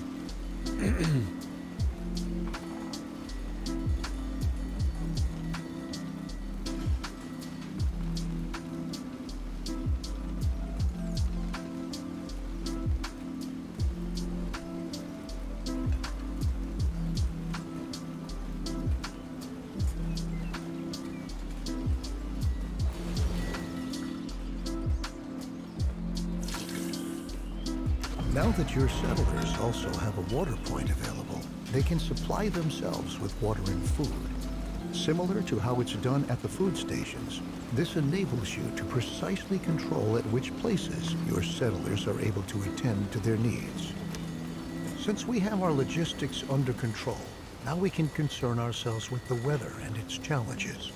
Okay. We can build a weather station to enable us to make a forecast regarding upcoming weather and learn if potentially contaminated rain might be coming our way. It can also be used to prepare our crops and rainwater collectors we might have against contaminated rain by covering them. Good to know. A weather station. I feel like a weather station would use power, right? Technology, weather station. Oh my god, why is it gotta be so friggin' massive? Let me see something real quick. That's not it. This one's it.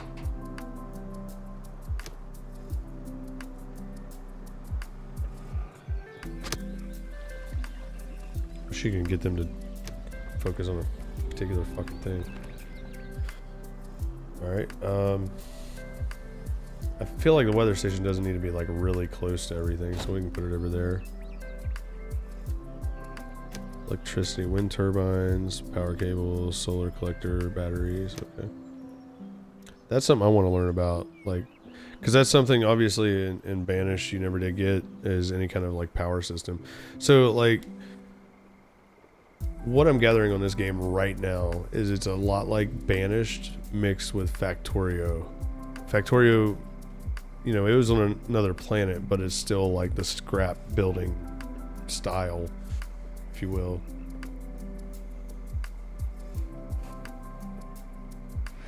Very good.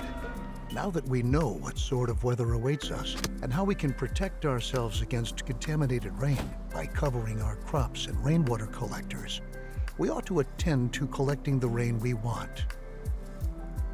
Rain not only humidifies the soil, it can also be automatically collected via rainwater collectors to generate a steady flow of additional water. Since we've already built our weather station, we're able to decide what kind of circumstances would make us want to cover our rain collectors. Rainwater collector built. Need to build one, right? Rainwater collector. I feel like it should always be relatively close to our little thing over here.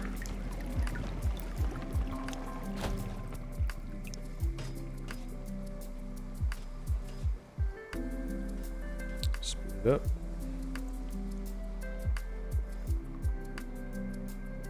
Looks like we got some contaminated rain coming in. What is this? Highly contaminated rain. Weekly. Okay. No, I mean, luckily we do have a filter. Never forget that our settlers might get sick if we distribute water contaminated with radiation at our settlement, even if they're wearing protective clothing. We should make sure that the collected water is as purified as possible. We can have our crops covered to shield our seedlings against radiation.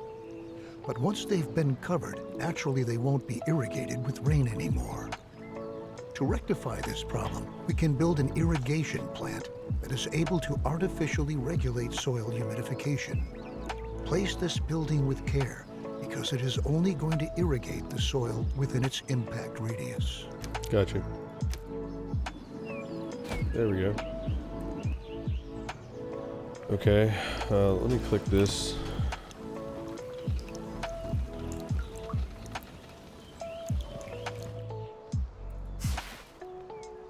Set the rain contamination level at which the respective buildings are supposed to be covered. Rainwater collectors. Set it to medium. Fields. Set it to medium as well. Low contamination we can deal with pretty easily. What are we out of here? Needs coal. Okay, what's going on with our coal? We need more workers. Is that it? Yeah. Let's get some more workers in there. Get that going a little faster. We got wood. We got more wood collecting.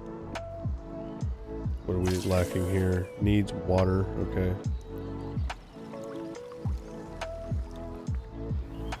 Our fields are covered. I like how the rain thing has it set to where you can do it automatically. That's pretty cool. We need one person irrigating. Fabulous. As long as our irrigation plant is supplied with filtered water, it is able to neutralize a possible contamination of the soil due to radiation. But watch out. When water contaminated with radiation is fed into the system, this can lead to precisely the opposite. And the irrigation plant itself may possibly cause radioactive pollution of its surrounding area.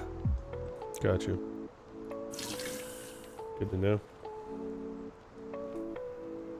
Water source in. Cistern, water tower. Let's take it from water tower there. Because the water tower only has filtered water coming from it, so. Alongside contaminated rain, there are other environmental hazards, such as sandstorms or droughts. The soil dries out during a drought, and sandstorms sweep across the landscape from time to time. These sandstorms can damage your buildings and ultimately make them unfit for use. We ought to prepare for this and assign several more builders to enable potential damage to be repaired.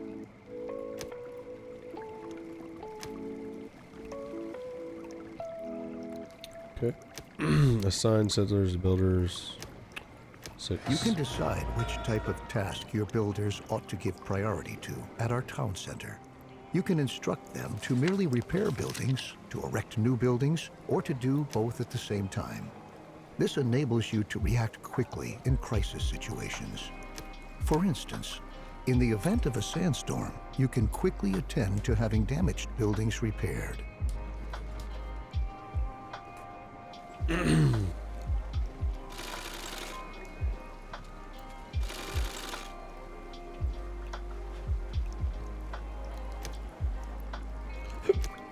Now that we've taken care of all the necessary needs of our settlement, such as food, water, protective clothing, and tools, our next efforts ought to focus on increasing the settlement's overall productivity.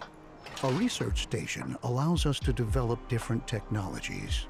One step in moving our settlement ahead is to make it possible for our refiners to acquire electronics from scrap. We should perform research on the appropriate technology. Okay. Research station.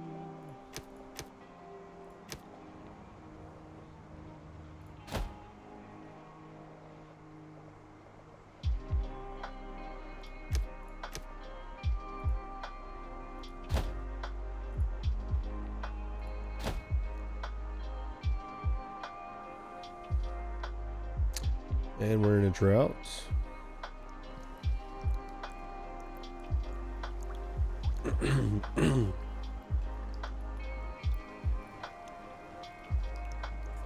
Wow, look at this weather station there. That looks cool as shit.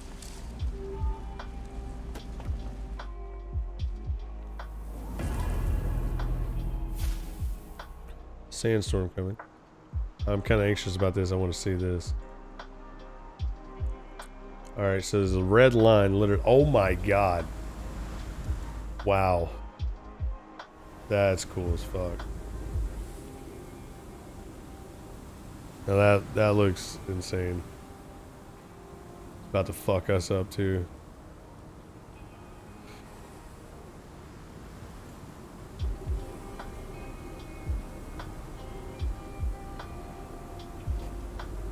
I mean, completely engulfs us. Look at that. That's nuts.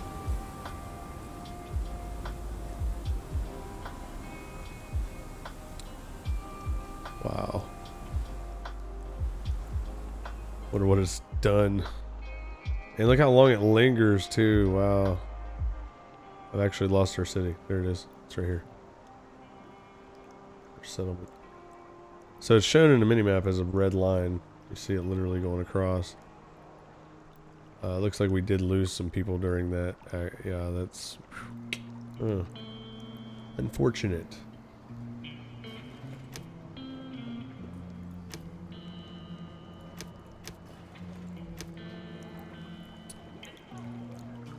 Okay.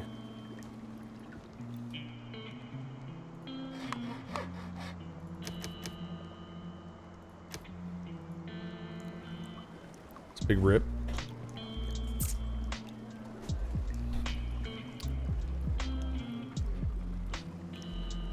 So our builders should automatically be repairing stuff, and as you can see, our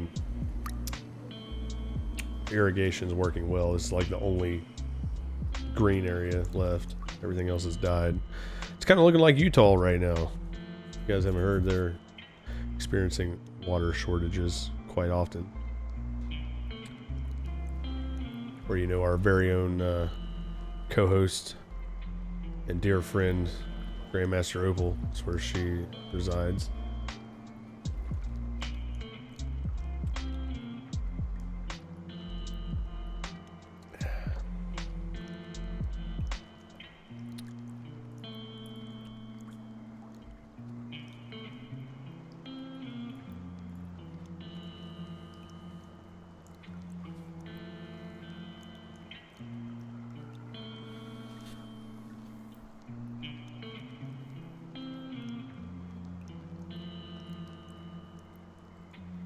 Got an auto save.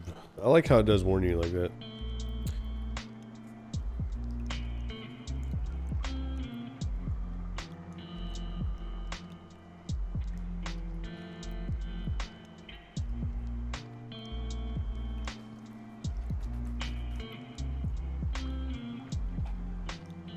Alright, so we're developing research.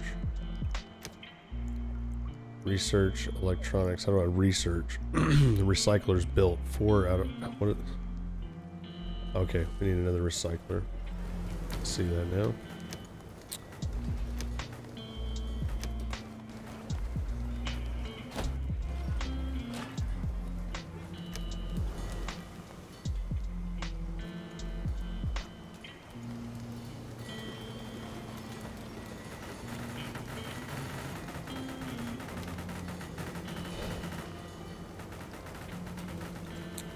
I do want to check and see how our homeless situation is going. Very high. Okay, we need to fix that. I was wondering about that actually, because I did notice our population was growing dramatically. Go ahead and put that there. What's going on in our market? What do we got here? Resources collected immediately. Radiation suit or scrap tool.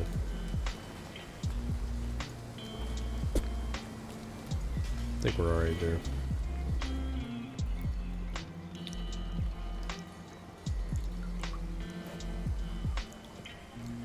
Ground's turning all lush again.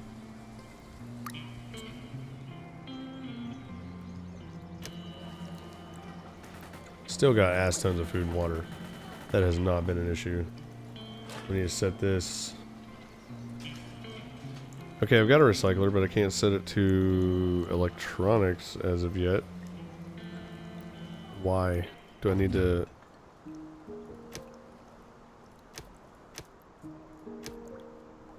Knowledge. Researchers work on accumulating knowledge as long as no research is being... Research window. Okay.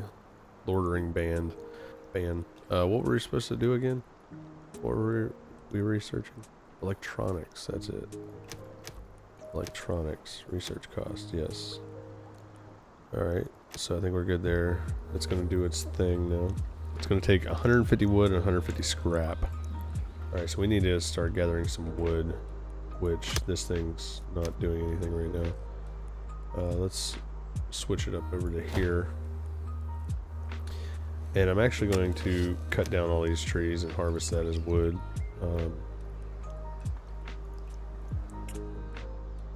Let's see. This guy's doing his thing with the wood. What do we got here? What's going on? Needs herbs. Alright, we've got all the herbs in that location. We can change where it's gathering herbs from, maybe? Is it going to show me? Are we out of herbs? Oh yeah, I know why. Because of the drought, it takes a minute for the herbs to come back. Yep, remember. Think. Yeah. Alright, so can we actually shut this building down? Yeah, we can deactivate that building for now until we get that research complete.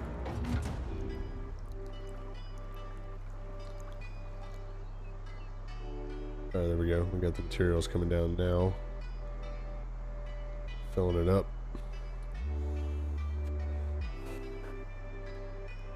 We got slightly contaminated water here. It's okay. It should all go directly into here. Shouldn't be collecting water from anywhere else. Oncoming drought. Production stopped due to empty work areas. Check scrapyard. Okay. Alright, no scrap left there. Tons of scrap over here though. Like, let's just shift gears. Alright.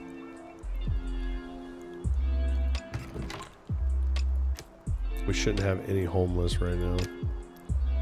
So this is where things speed up just a little bit. You have to pay a lot more attention.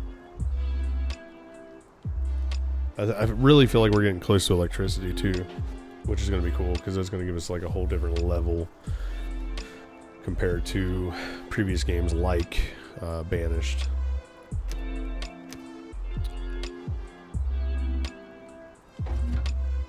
Alright, so we got all our materials into the research station. Now we're actually researching electronics. After we research that, then we have to produce it in our recycler. What's up, Equidot? You love electronics? Me too, brother. Electronics is where it's at. I'm waiting on old Elon to finish Neuralink so I can make myself smarter passively. You been drinking a little tonight? Good time, man. Yeah, I'm just vibing hard, bro. That's what I'm doing right now. It's been a long 2 weeks, and I just I received this key today and was paid to give this game a solid review, so that's what I'm doing. It's a perfect type of game for me to just sit and chill.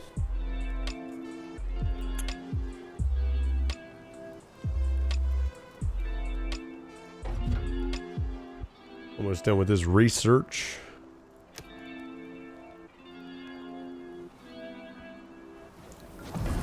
Alright, research is done.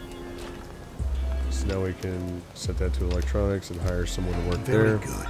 With this new research station and the ability to acquire... Dude, I've been 2 hours and 20 minutes into the fucking tutorial of this game. We can provide our settlement with all the materials we need. The research station is very useful. Feeling inebriated? That's what's up. That's what's up. To our surroundings by using the right technologies in any situation. Oh, we got another fucking sandstorm coming? Are you kidding me? Down in the Endzone, we dealt with the concept of a solar collector. This solar collector is able to collect sunlight and convert it into electricity. We wanted to try out whether our idea works and build a solar collector. About to lose some people to this storm. Alright, so we got a solar collector we can build now. We're experiencing a hard drought. It even dried up our fucking lake again. Wow. Alright, so electricity, solar collector. Ooh, wow, that's fucking nice. Where do we want to put it though? I want to wait till this fucking storm's done first. Wow. Okay. Alright, it's going. Alright, so let's take a look here. Where do we want to put this kind of infrastructure? I mean, we got a nice area right here. We might as well just utilize it.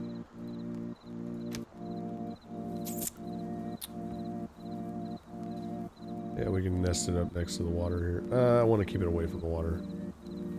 Let's put it right in front of our research area. I have a feeling we're going to need the battery, though, to store the energy. Anytime you have solar, you have to store it.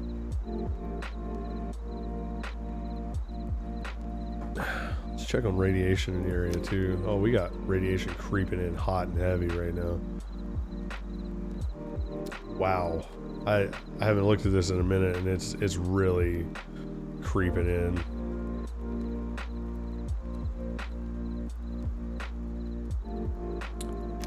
Really dry right now. Oh, we're getting some rain. There we go. We got some rain clouds moving through. Good deal. Good deal.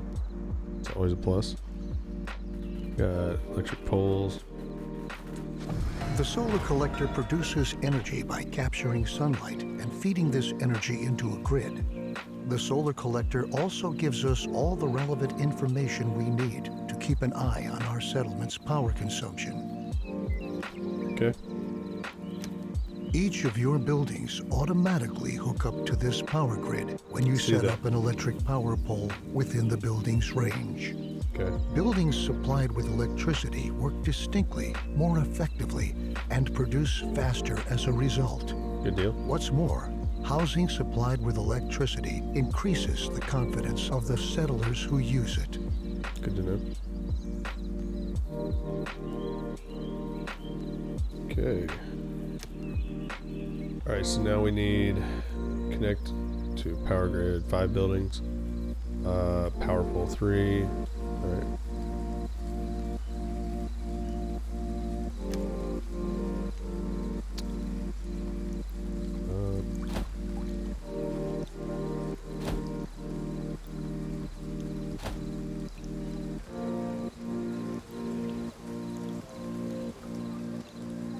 I feel like all those are powered now, because like all of our buildings are close together.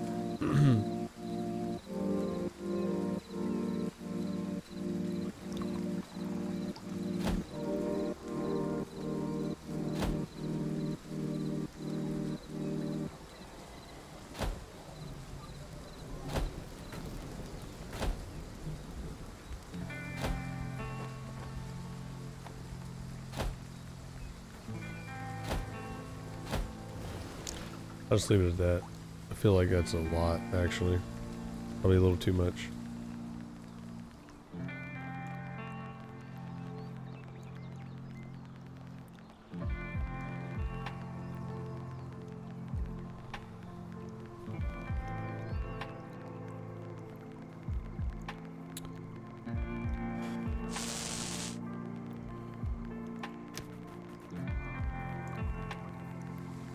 Went to the boxing gym tonight after not really training much last few months and still beat everyone up. I still got it. Fuck yeah, bruh. Fuck yeah. That's what's up.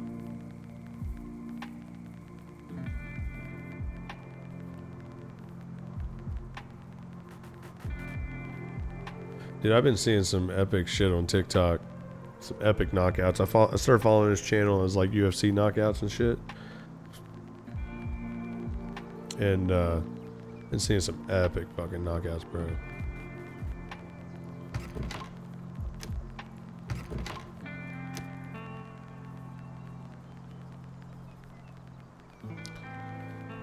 Might take a few fights for fun, who knows? At this point in my life, I won't make a career out of it, but still enjoy it. Yeah. You can definitely get into some amateur fights, bro. You know? Fantastic. I can only picture how our ancestors must have felt with their almost infinite supply of energy.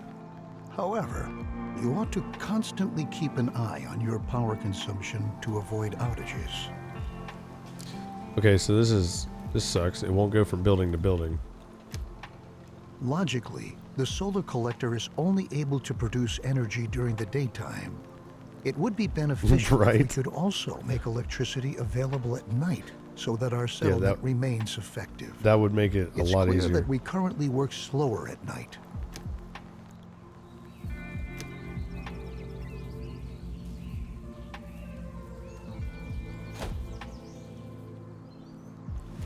Need to figure this shit out too, like how I'm gonna get power to all these fucking buildings.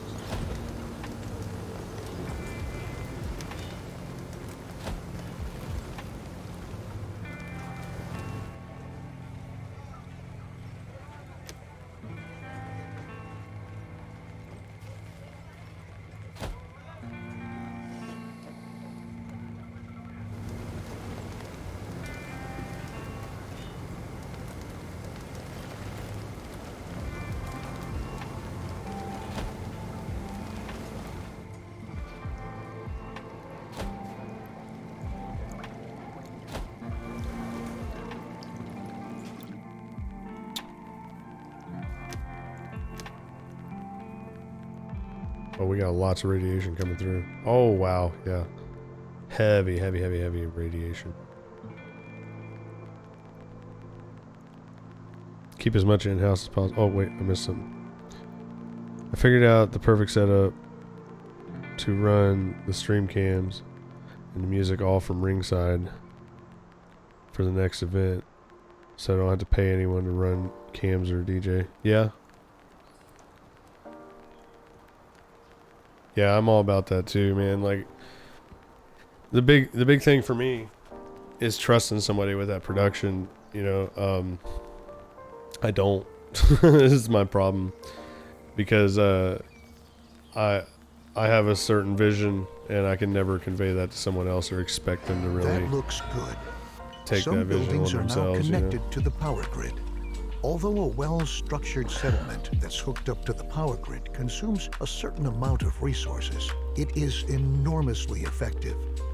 Oh, and just as an aside, you can have electric power poles put up on many surfaces, even on roads. That's good to know.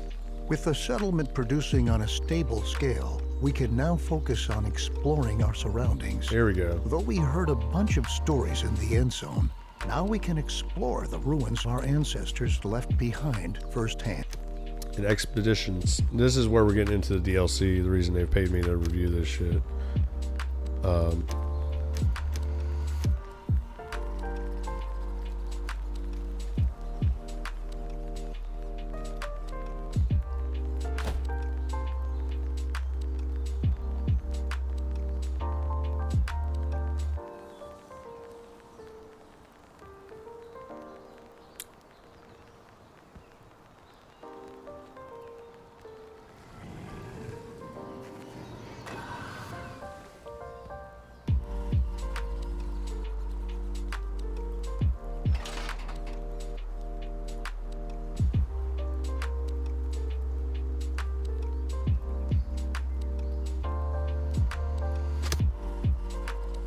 I think we're good on wood for a minute.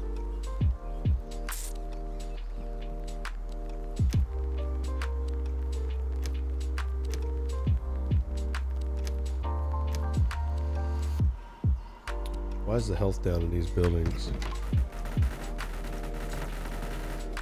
Well done. Assign settlers to be scouts and prepare expedition rations. When you want to send off an expedition, you can decide the quantity of expedition rations with which to supply the expedition. As a result, you can control how long and how thoroughly it is able to explore a ruin. Let's send out a few scouts to find a ruin.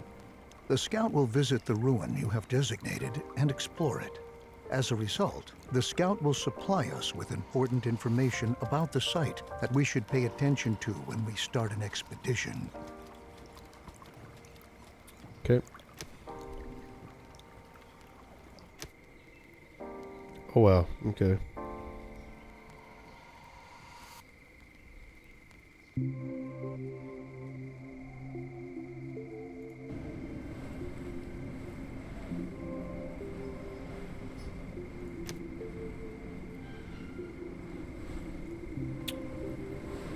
Okay, good to know. They're going to scout now. Good deal. Where are they at? I want to see them. Showing their path. So they're going to scout this gas station.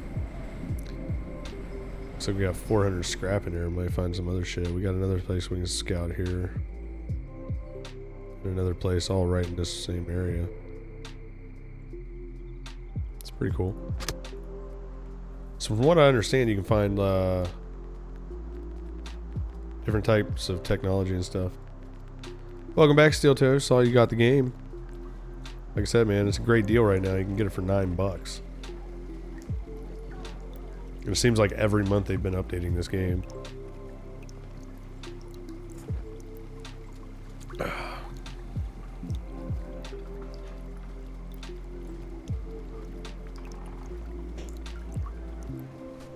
Yeah, and I'm not really getting paid to promote it, but I'm getting paid to review it, so therefore I feel like it is part of a promotional thing, so by definition I guess I am promoting it. But I mean, I like it so far. It's been a good game. I just did start doing an expedition, build an expedition center, and they're going over here to explore this place, or scout this place, this gas station right now.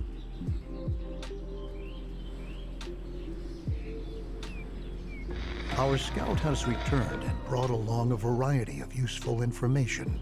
Now that we know what we have to reckon with, we can put together a team in order to explore the ruin more precisely. Each ruin has its own challenges, secrets, and valuable resources. Choose settlers who fulfill the necessary prerequisites for the respective ruin, and give them enough expedition rations to take along. In addition, don't forget to equip them with protective clothing and tools to the best of your ability before you send them off. All right. Start an expedition. All right, so open expedition. No expedition started. We've got 77 rations.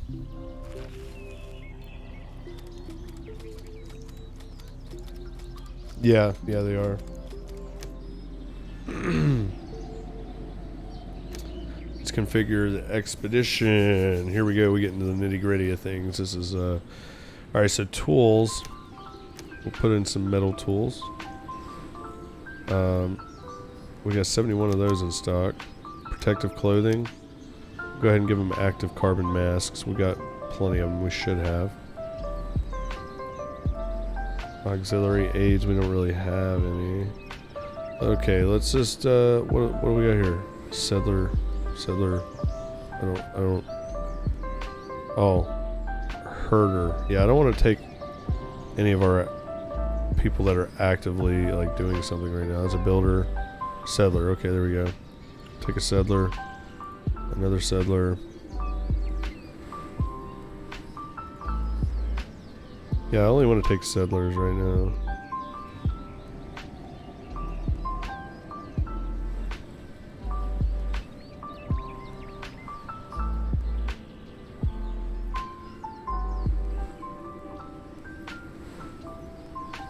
Age recommended.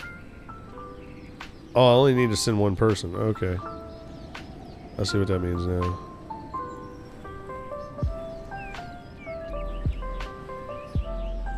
Yeah, we'll just send them then. Settler badge.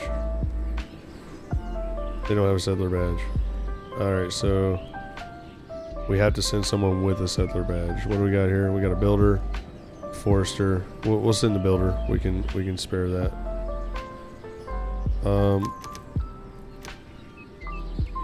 Let's send him with 5 of that. We'll send him with metal tools. Let's start it, see what that does.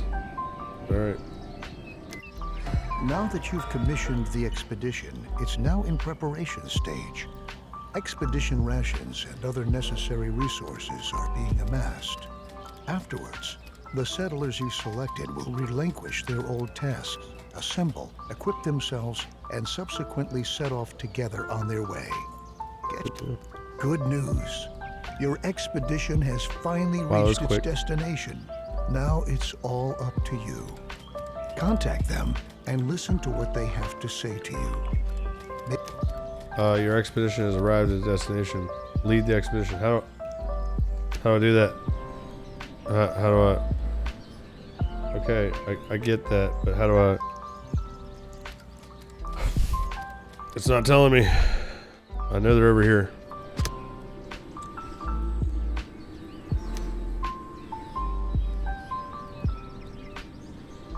Where? What the hell? Your expedition has arrived at its destination.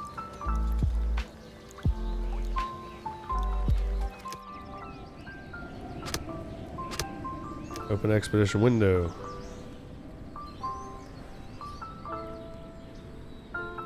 Looks like an old gas station even after all these years. Smell of gasoline. Chief, it'd be... I don't understand what I'm doing here. I can cancel it. I don't want to cancel it.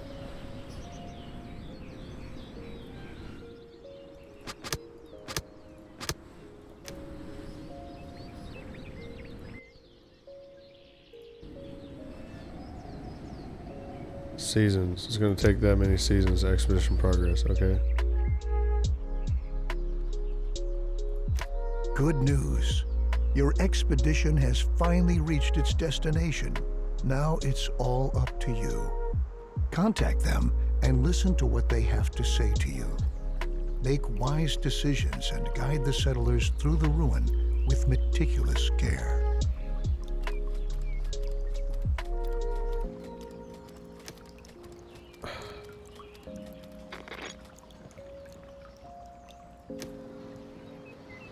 They haven't reached it yet. That's Randy. Is he the one doing it? No.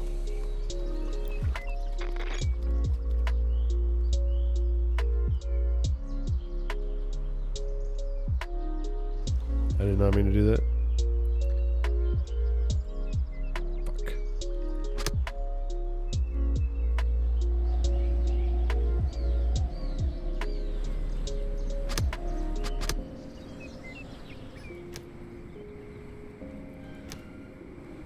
See, I don't get it.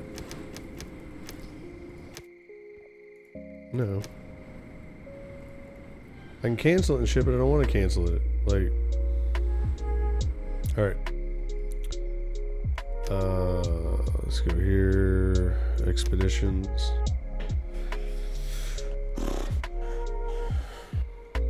Scouting a ruin, sending off an expedition. Once a ruin has been scouted, it says expedition must be specific beforehand. The course of preparation and attention. Advantages held.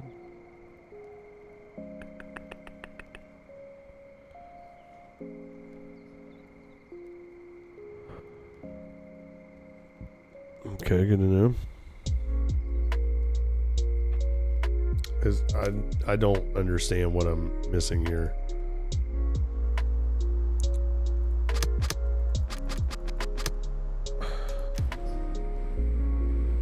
I don't know, let's just speed up time and see what it does.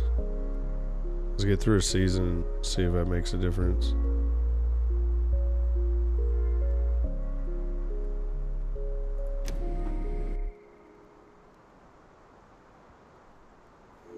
I don't know how to communicate them. Like what the fuck? Alright, drought incoming. Got it. Okay, so they're traveling.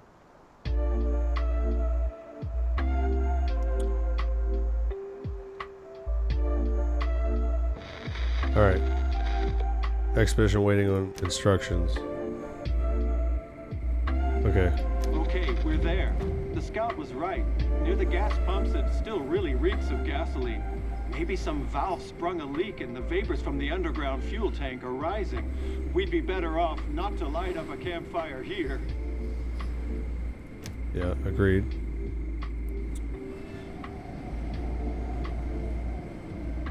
Take a look around.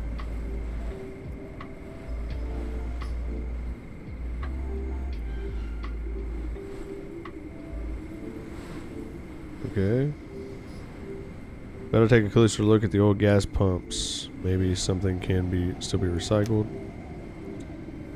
The door is locked. The sliding doors don't look very sturdy. With a little bit of force, we be able to pry them open. One of the youngsters out to try their hand. Sure.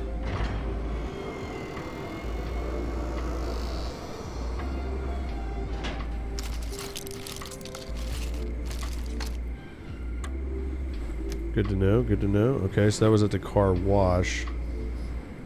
Option has already been completed. Okay. Take a look around.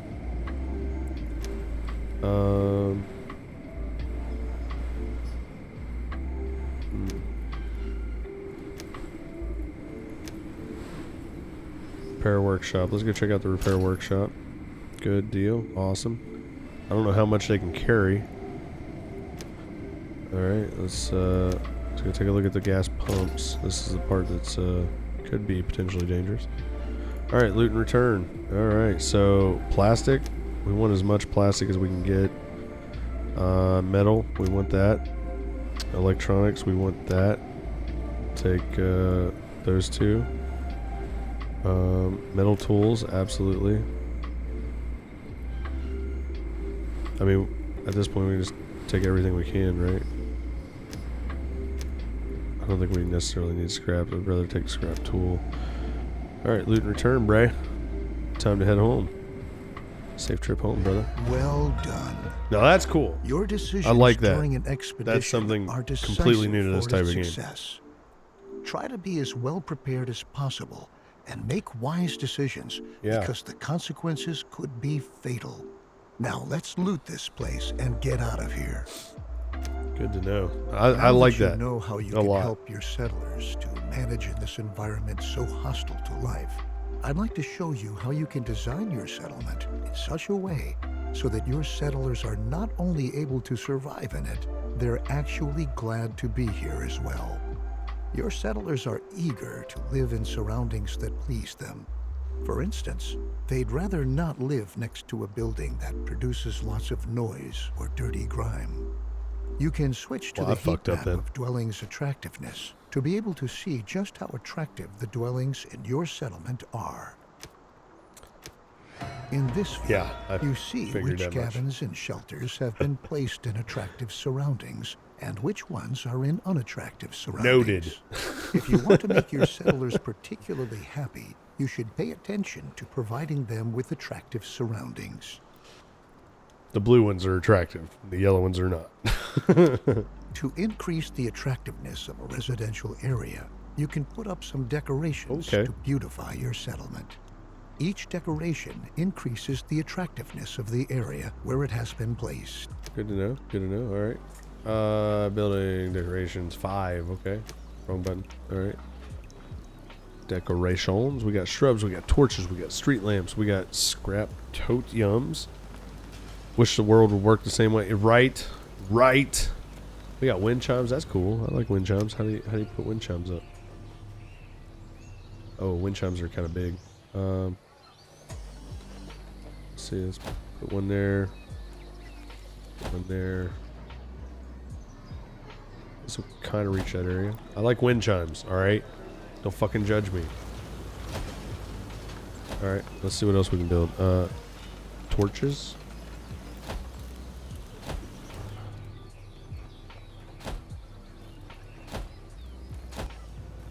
Flower beds. Ooh, I like the size of these. They fit nice and neat in here like that. Scrap tote yums. Ooh, they're big. I think we can do without that for right now. Flags. They're kind of big too. Let's put one right here. Like me some flags. That's probably good. Let's see what that does. We built a lot, more than we were supposed to, but let's speed things up and see what that does. Because these two down here are really catching the grief, but they're like right by heavily industrial areas. And I feel like they wouldn't be great places to live anyway. Expedition has returned. Your settlers are really going to like the newly built decorations. This way, you can even manage to design a residential area attractively that's located near industrial buildings. And with sufficient time and energy, even create a settlement where all your settlers are glad to live in it. That's a... Dude, this Although game, living like, in a adds pretty neighborhood all the isn't features from, only like, thing that every interests your fucking settlers. city builder I've ever They played. want you Puts to it all take in care one. of their other needs as well. If you provide them with a forum, they'll make their wishes and requests known to you. You can find out what means a lot to them there. Good. Okay. Yeah, we can do that. We can do that. Let's get off of this screen. It's a Sim City. Like, dude, like all kinds of fucking city builders, like all into one. It's fucking nuts, bro. Like seriously. All right, so let's a forum. What would that be under community? Probably. Yep. Forum. Oh my god, why is it so big? Buildings are fucking massive on this game, bro. Like.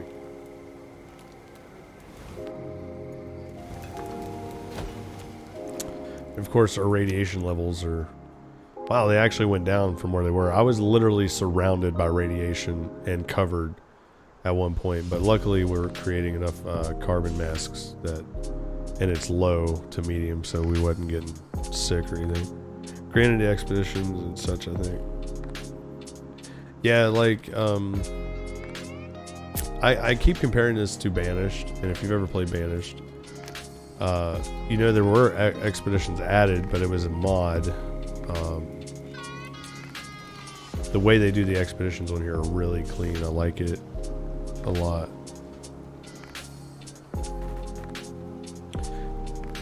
And I can't remember the name of the other, Surviving the Aftermath, I think was the name of the other city builder that was kind of this feel, this aesthetic.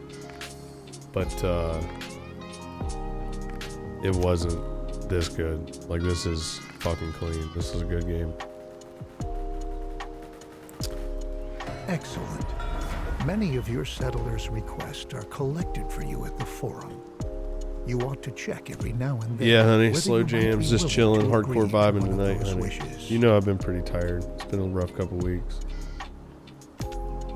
However, the forum is not only responsible doing, for honey? enabling your settlers to turn to you. At the forum, you can address them too. You can issue decrees and establish rules at the forum, stating how your settlers need to behave. This way, for example, you can ration food and water, or go so far as to prohibit your settlers from reproducing in the near future. Contraception. Yeah, I haven't played this playlist in a long time, honey. This is like a real chill. 2 to go to bed. Got 1 down. 2 to go to bed. I'm assuming Logan is the one you got down.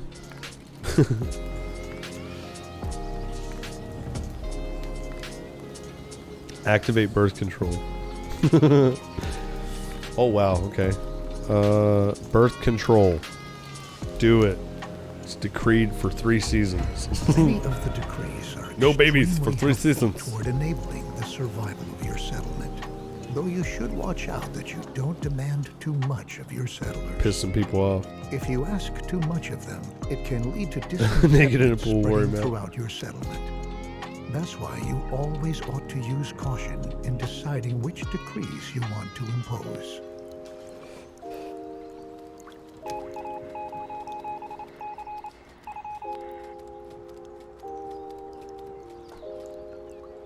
Okay, I would that if any of the devs are watching this review, and I will reach out to them in email as well. You need more voice actors, hit me up. I'd be more than willing to do some voice acting on lines like this. You guys need it. I can always make it sound legit just by doing this, you know. And make it sound very legit, like they're actually talking through a mask. Just saying. Just throwing that out there. Just putting that out there. Although such a thriving settlement like this one here not only has its advantages, it could be that the attention of prowling raiders is drawn to you, and you'll have to defend yourself against them. First of all, it's going to be important to set up your own defenses. An ammunition factory is going to be necessary to arm those settlers who will be defending your settlement in the future. It would be best if you also assigned several technicians right away who are supposed to work at the ammunition factory. Alright. So we need an ammunition factory. I have a feeling it's going to be fucking massive. Like all the later buildings have been.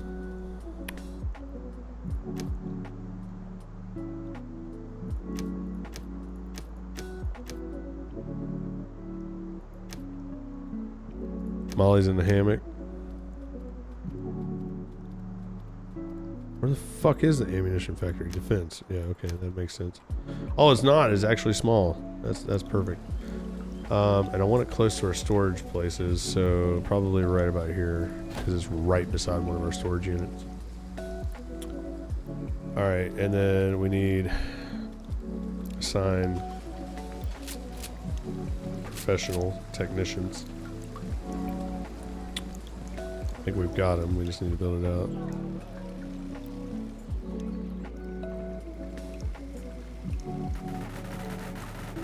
There we go. Very good. It's left up to you to decide whether you want to have your ammunition factory manufacture lethal or non-lethal ammunition. Fucking lethal. While lethal ammunition We don't do deals non-lethal. damage to the attacking raiders, non-lethal ammunition ensures that their morale sinks. If the raiders have lost all their morale, they'll flee. Yeah, right. She will not sleep out there. Bugs will eat her alive. No matter what type of ammunition you want to have manufactured, one thing can't be missing. Your ammunition factory requires some sulfur for production. Sulfur can be obtained in your mines. To do this, simply instruct your mines to mine sulfur in the future. I don't have any mines. Alright, so we need to pause it for a second. Which I don't know what pause is. Okay, space. Honey, I want you to look up something that's pretty cool. Because you know how I am with mosquitoes. I fucking despise them. They're the root of my existence. But anyway, a mosquito magnet. Look that up on Google. I've seen them a lot on TikTok lately. You need to check those out. I think we need to get one. We need to invest. Because then I would enjoy sitting out on the porch at night without getting ate alive. Damn, my blood type. Okay. So, what was I going to do again? Watchtowers, okay. I totally forgot what... Oh, mine. That's it. Resources. Wow, it's big. It's big. It's big. So I'm assuming I have to build it in, like, to the inside of a rock. Like that. Yep. Okay. Let's get some reds. Reds. Build over here.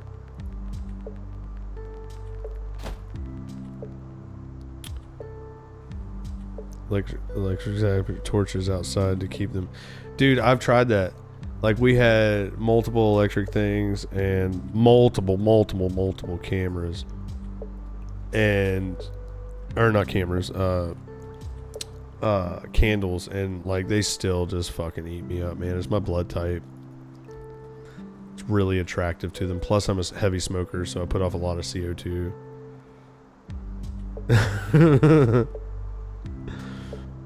Yeah.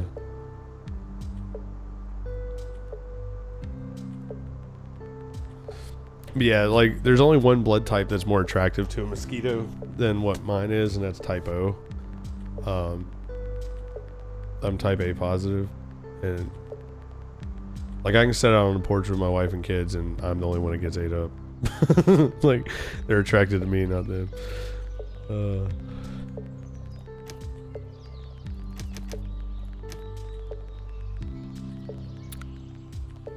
We're doing great on wood right now. Really good on scrap. You know what? Let's get together another expedition. I like that. That was kind of fun. Let's there was other stuff close by over here.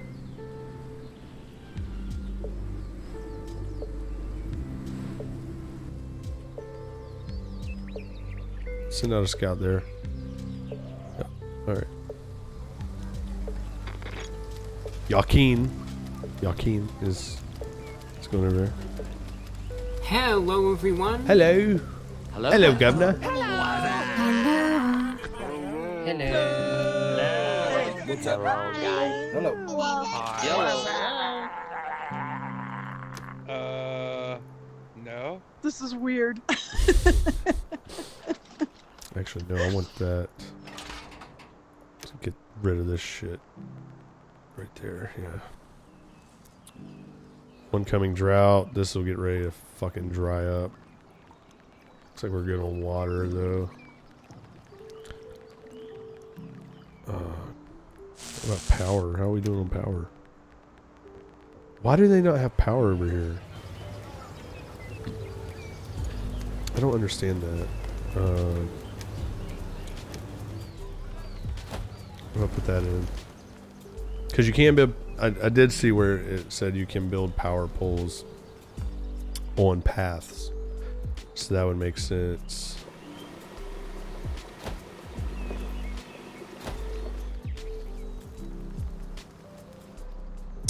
And I feel like we need to build power to our mine to improve productivity.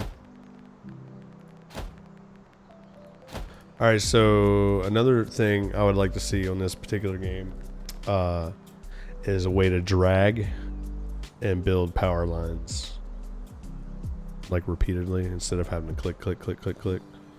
feel like that would be helpful.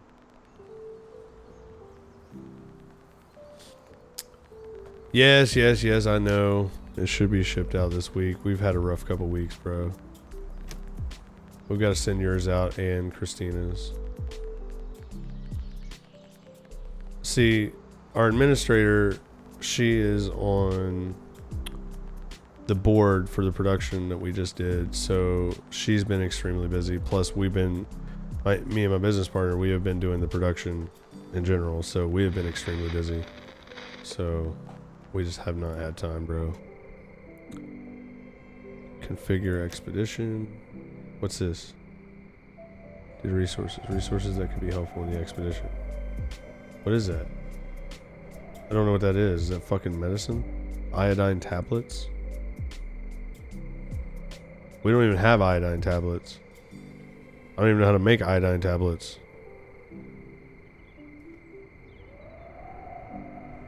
Alright, well let's scout a different area then. We've already been there. There's another one like right beside the fucking place. There it is. Let's scout that area. We can scout a bunch of areas now that I think about it.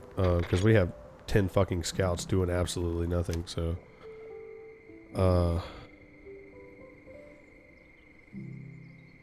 During Memorial Day week.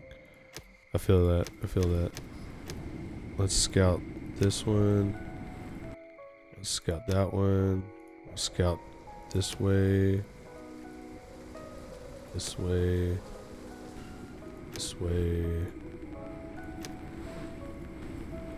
We can scout all kinds of fucking places, Brett. We've already... We haven't scouted that? I thought we did. Okay. We've already scouted that. Alright. Gotcha. Yeah, man. When I do send it out,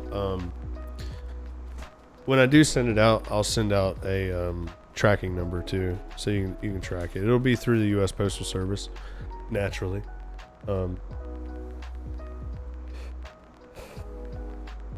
But you'll be able to find it that way, bro.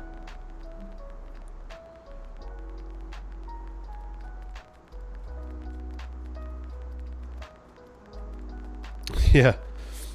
I need to go get packaging for it first, because I don't want to put it in flat rate boxes, because flat rate boxes are just too expensive to fucking ship a ball cap.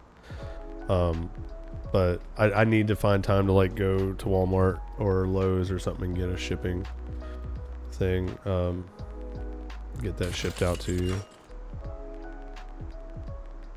Like I said, I'm sorry, bro. It's been fucking nuts. It really has been crazy. I'm just glad things are slowing down a bit. I mean, it's been good, but you know, or just ask a mailman, when are you gonna ship it out for me, Troll Brand? I mean, I can ship it out because I'm at a post office every day. Hello, everyone. Hello there. Hello. I just need the packaging. Hello. I used to work at Lowe's, man. I was an assistant store manager at Canal City for 2 years. Biggest store in West Virginia.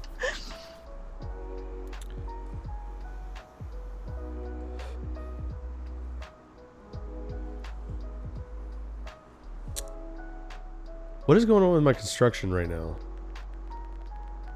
Why do I have no... Why are they not... All the materials are being piled up over here right now. We got plenty of materials. We just got to get them there. Alright. Good to know.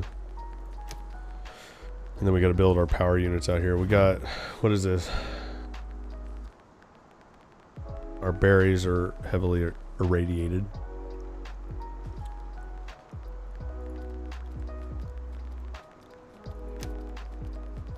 Let's get rid of those fucking berries.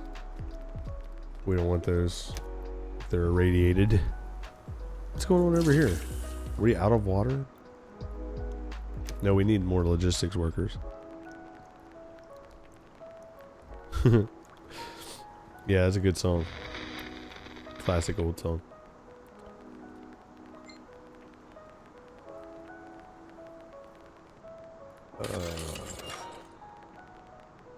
Slow as fuck. Well, they got the road built, so they should be a little faster.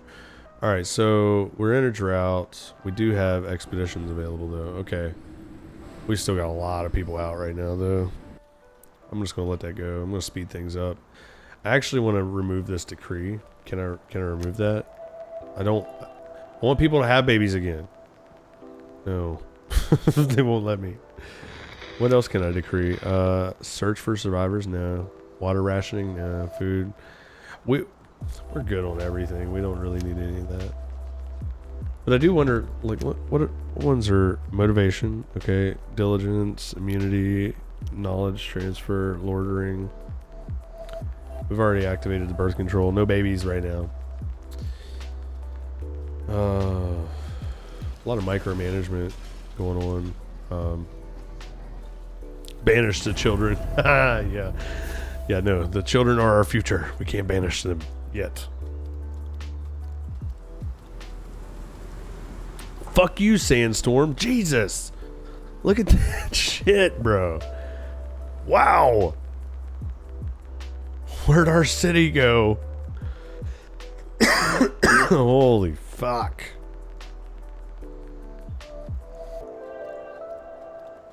Did you guys see that shit, bro? That fucker just wiped us out. Look at my population dropping like crazy right now because of that. Rip. All right.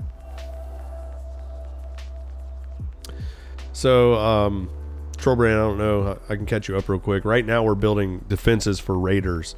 So the tutorial is getting ready to push us into the spot where we would potentially have raiders come in. And so we're kind of prepping for that. I did build an ammunition factory, which we need sulfur right now, which I'm trying to build a mine, which we just built a mine, actually. So we're going to give it a full 5 workers there. Water, we're still doing good. Friend. Now the production of ammunition can get going full steam ahead. Good deal. To be able to got give 20 your more settlement people. blanket protection against attackers, the next thing you want to do is to build several watchtowers and assign militia there. Your settlers will fire at raiders from these watchtowers. It will be best if you place your towers in such a way that they don't stand too close to each other, so that your entire settlement can be protected whenever possible. Gotcha. All right, so let's slow things down a little bit.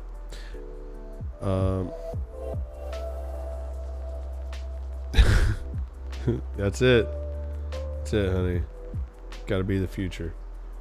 All right, so I'm pausing the game. We need to build 5 watchtowers. Okay, so I want to build them in a way that's got some strategy to it. So we got a big mountain right here, so that's going to block off a lot, but we've got a lot of open space around, unfortunately. So let's go here, go to defenses. We got watchtowers.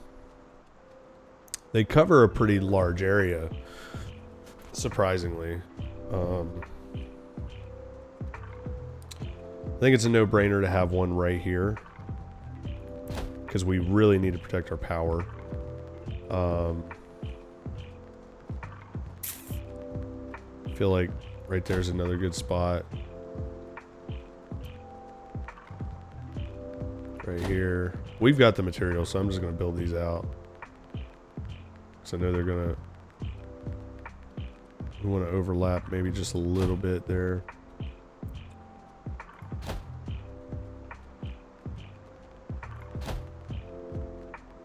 And maybe one more if we can. Right there. We've got the lake in between us here, so yeah, that's good coverage, I feel like. We're gonna have a lot more than 10 militia. But we have a lot of unemployed people right now. We have up to 20. And we can have up to 70 fucking militia right now with our setup. What up, you sexy Ray Rez motherfucker, you? How you doing, brother? Here we go. We'll set it to 20. Fast forward this up, man. Just doing a paid review of this game, man. Just chilling. Chill vibes. How you doing, man?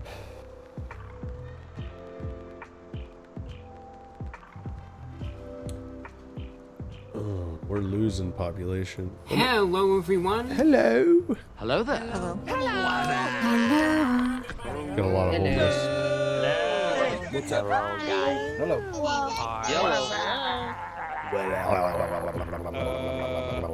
No. This is weird. This is weird. This is so weird. Let's open a research window. What else can we research? Wind turbines. Why not? Yeah, we can. We already got the weather station, advanced school. We got immunity.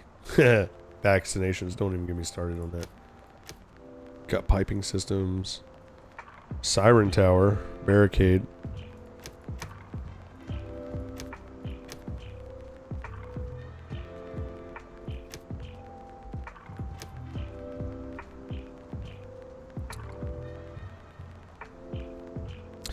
Dance break. This ain't even good music for dance breaks, you know? This ain't even good music. These nuts. This ain't even good music for the dance break. This is about as good as a dance break you're gonna get right now.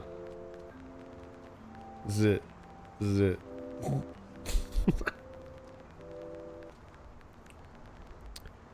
Restarted Borderlands earlier, as wasn't liking my build.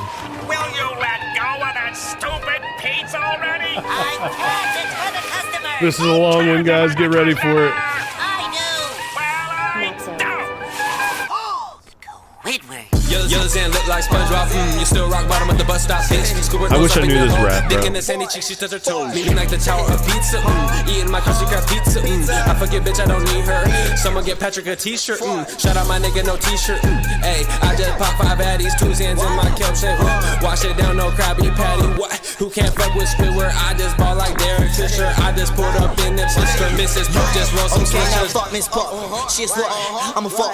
No way I fucked her once in the truck for a buck. No way these bitches is chasing my spirit. I feel like Piccolo because I'm getting this green. These bitches kissing like mistletoe. I feel like Wu-Tang cause all that I'm getting this cream. I wish I could just keep going, man. That's a hell of a fucking rap, man. It's a fucking banger.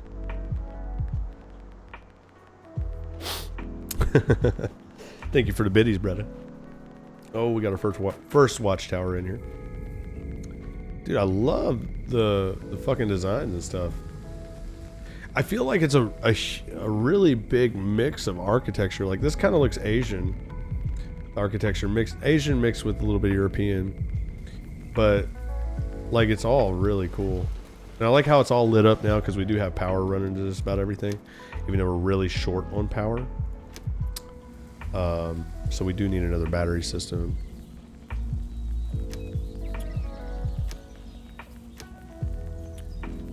So let's put that in. Let's tuck it in right there. Ooh, our radiation levels are through the fucking roof. That's awesome. The green area is radiation. It goes green, orange, and then we've even got red that we can get. The protective gear that we're currently wearing at the moment will protect us against orange. I don't believe it'll protect us against red. I think we have to have full radiation. Yeah, I gave you the shoulder shimmy. Accept it. Accept it.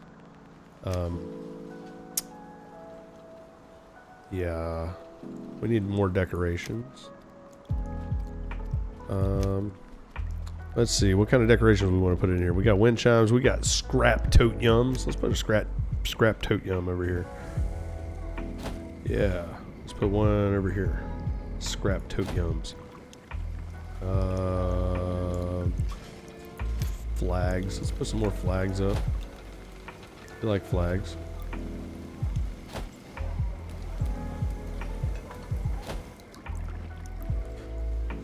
Shoulder shimmy sucks, Doc. Oh, I'm sorry. It's the wrong kind of music. So now our people can have children again. Fucker. Fucker. Flucker. We're still building our watchtowers. Let's see. How many would we have? 1, 2, 3, 4, 5, 6. Right? 1, 2, 3, 4, 5, 6. 7. Oh, fuck. Math is hard. Alright, so... we have no one gathering? What, do we have someone die? We had a lot of people die. Ouch. Okay. Ooh.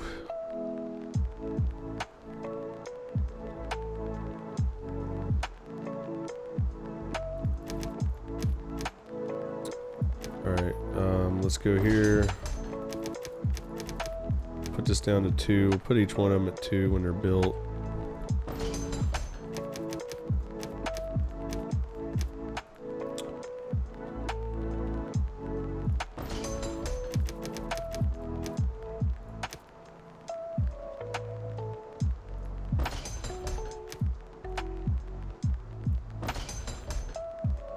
That one's still being built.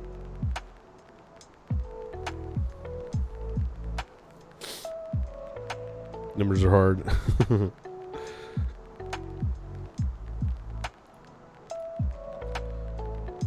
I need to go up and see what Ray Rez was saying here. Okay. Completed a vault already?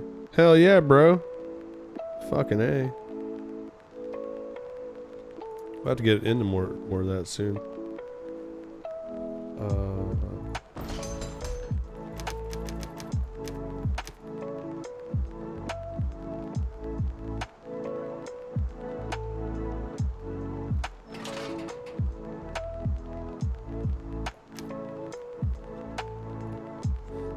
Alright, so we can do expeditions. I really hate to do an expedition because I feel like the tutorial, as soon as I get this finished, the tutorial is going to fuck me with raiders.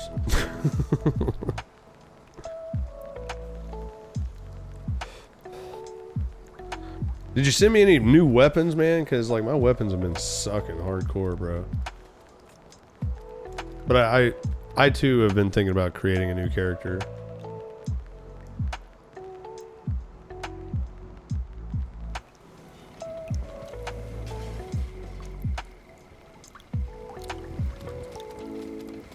So another really cool feature about this fucking game that I think is awesome, like we have a weather station now that'll tell us down here at the bottom how radiated the rain is, so we can actually set our plots, like you see our farm crops here, these watchtowers form to actually cover themselves to protect from it, and our rain capture will protect from it. The type of ammunition the militia who have been assigned there are supposed to fire at the raiders.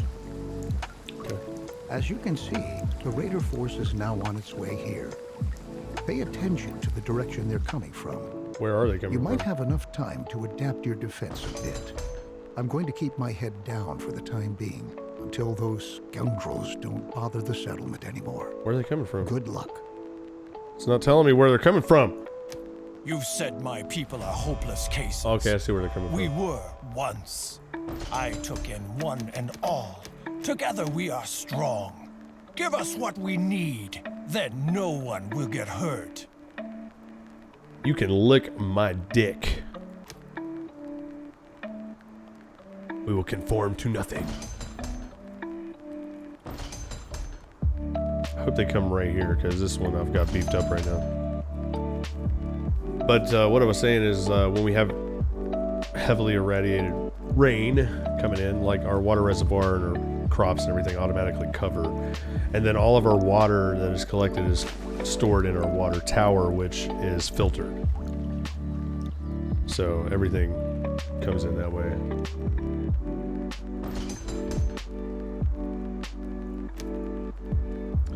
Let's get down here and look at these guys. Here's our raiders. Wow, look at these little fuckers.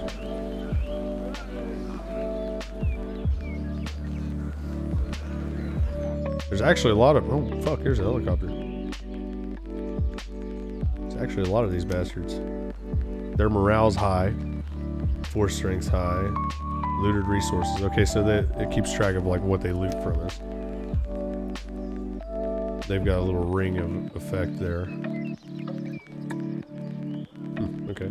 Let's get back up here. Yeah, man, it's chill. Like I said, it's been a rough week, rough 2 weeks, couple weeks. I got paid to do a review of this game, and I was gifted a free key and everything, so just kind of chilling. giving this game a solid try. Dude, this is 3 hours and 20 minutes I've been streaming right now, and I'm still in the tutorial of this game. This game is so in-depth, but I'm really liking it.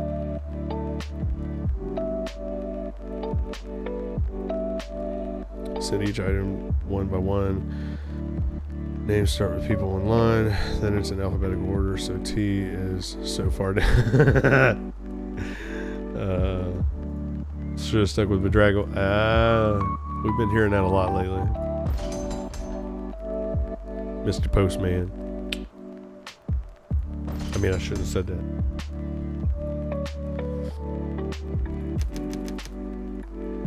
I wish I knew. It kind of looks like they're coming down towards this side, which I hope they do. Let's speed it up. Go to the right. Go to the right. Go to the right. Yeah. Go to the right. Keep going that way. Yeah.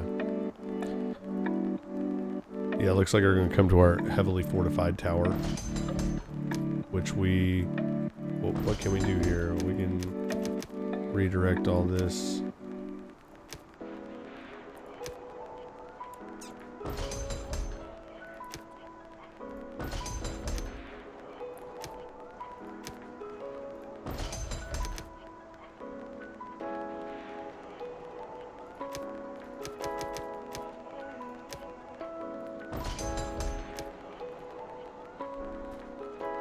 Oh, they aren't. Nope. Wait, which way are they going? Okay, we're killing them. It looks as if they were the last raiders, and the settlement's still standing. Well, it did get a few scratches here and there, but nothing we couldn't recover from. Good deal. An old new name. That's right.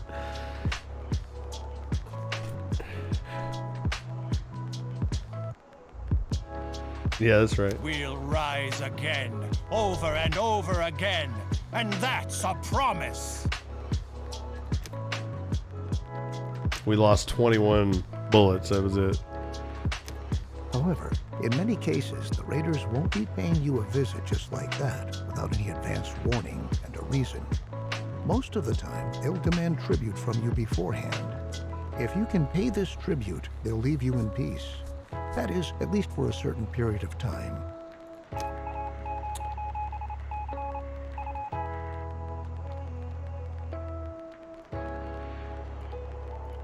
Sure. Is the RL in Knockout City had a baby. I didn't really care for Knockout City. By doing so, you bought us a little time to be able to... I think the time has come at last for me to bow out as mentor. I've taught you everything I know, and you've proven yourself by keeping us healthy and in good spirits. I may have taken care of heading our last days in the Endzone, but now all my faith lies with you. I believe that you are going to lead us to a glorious future. Thank you, Arthur. I believe that's the end of the tutorial. Woohoo!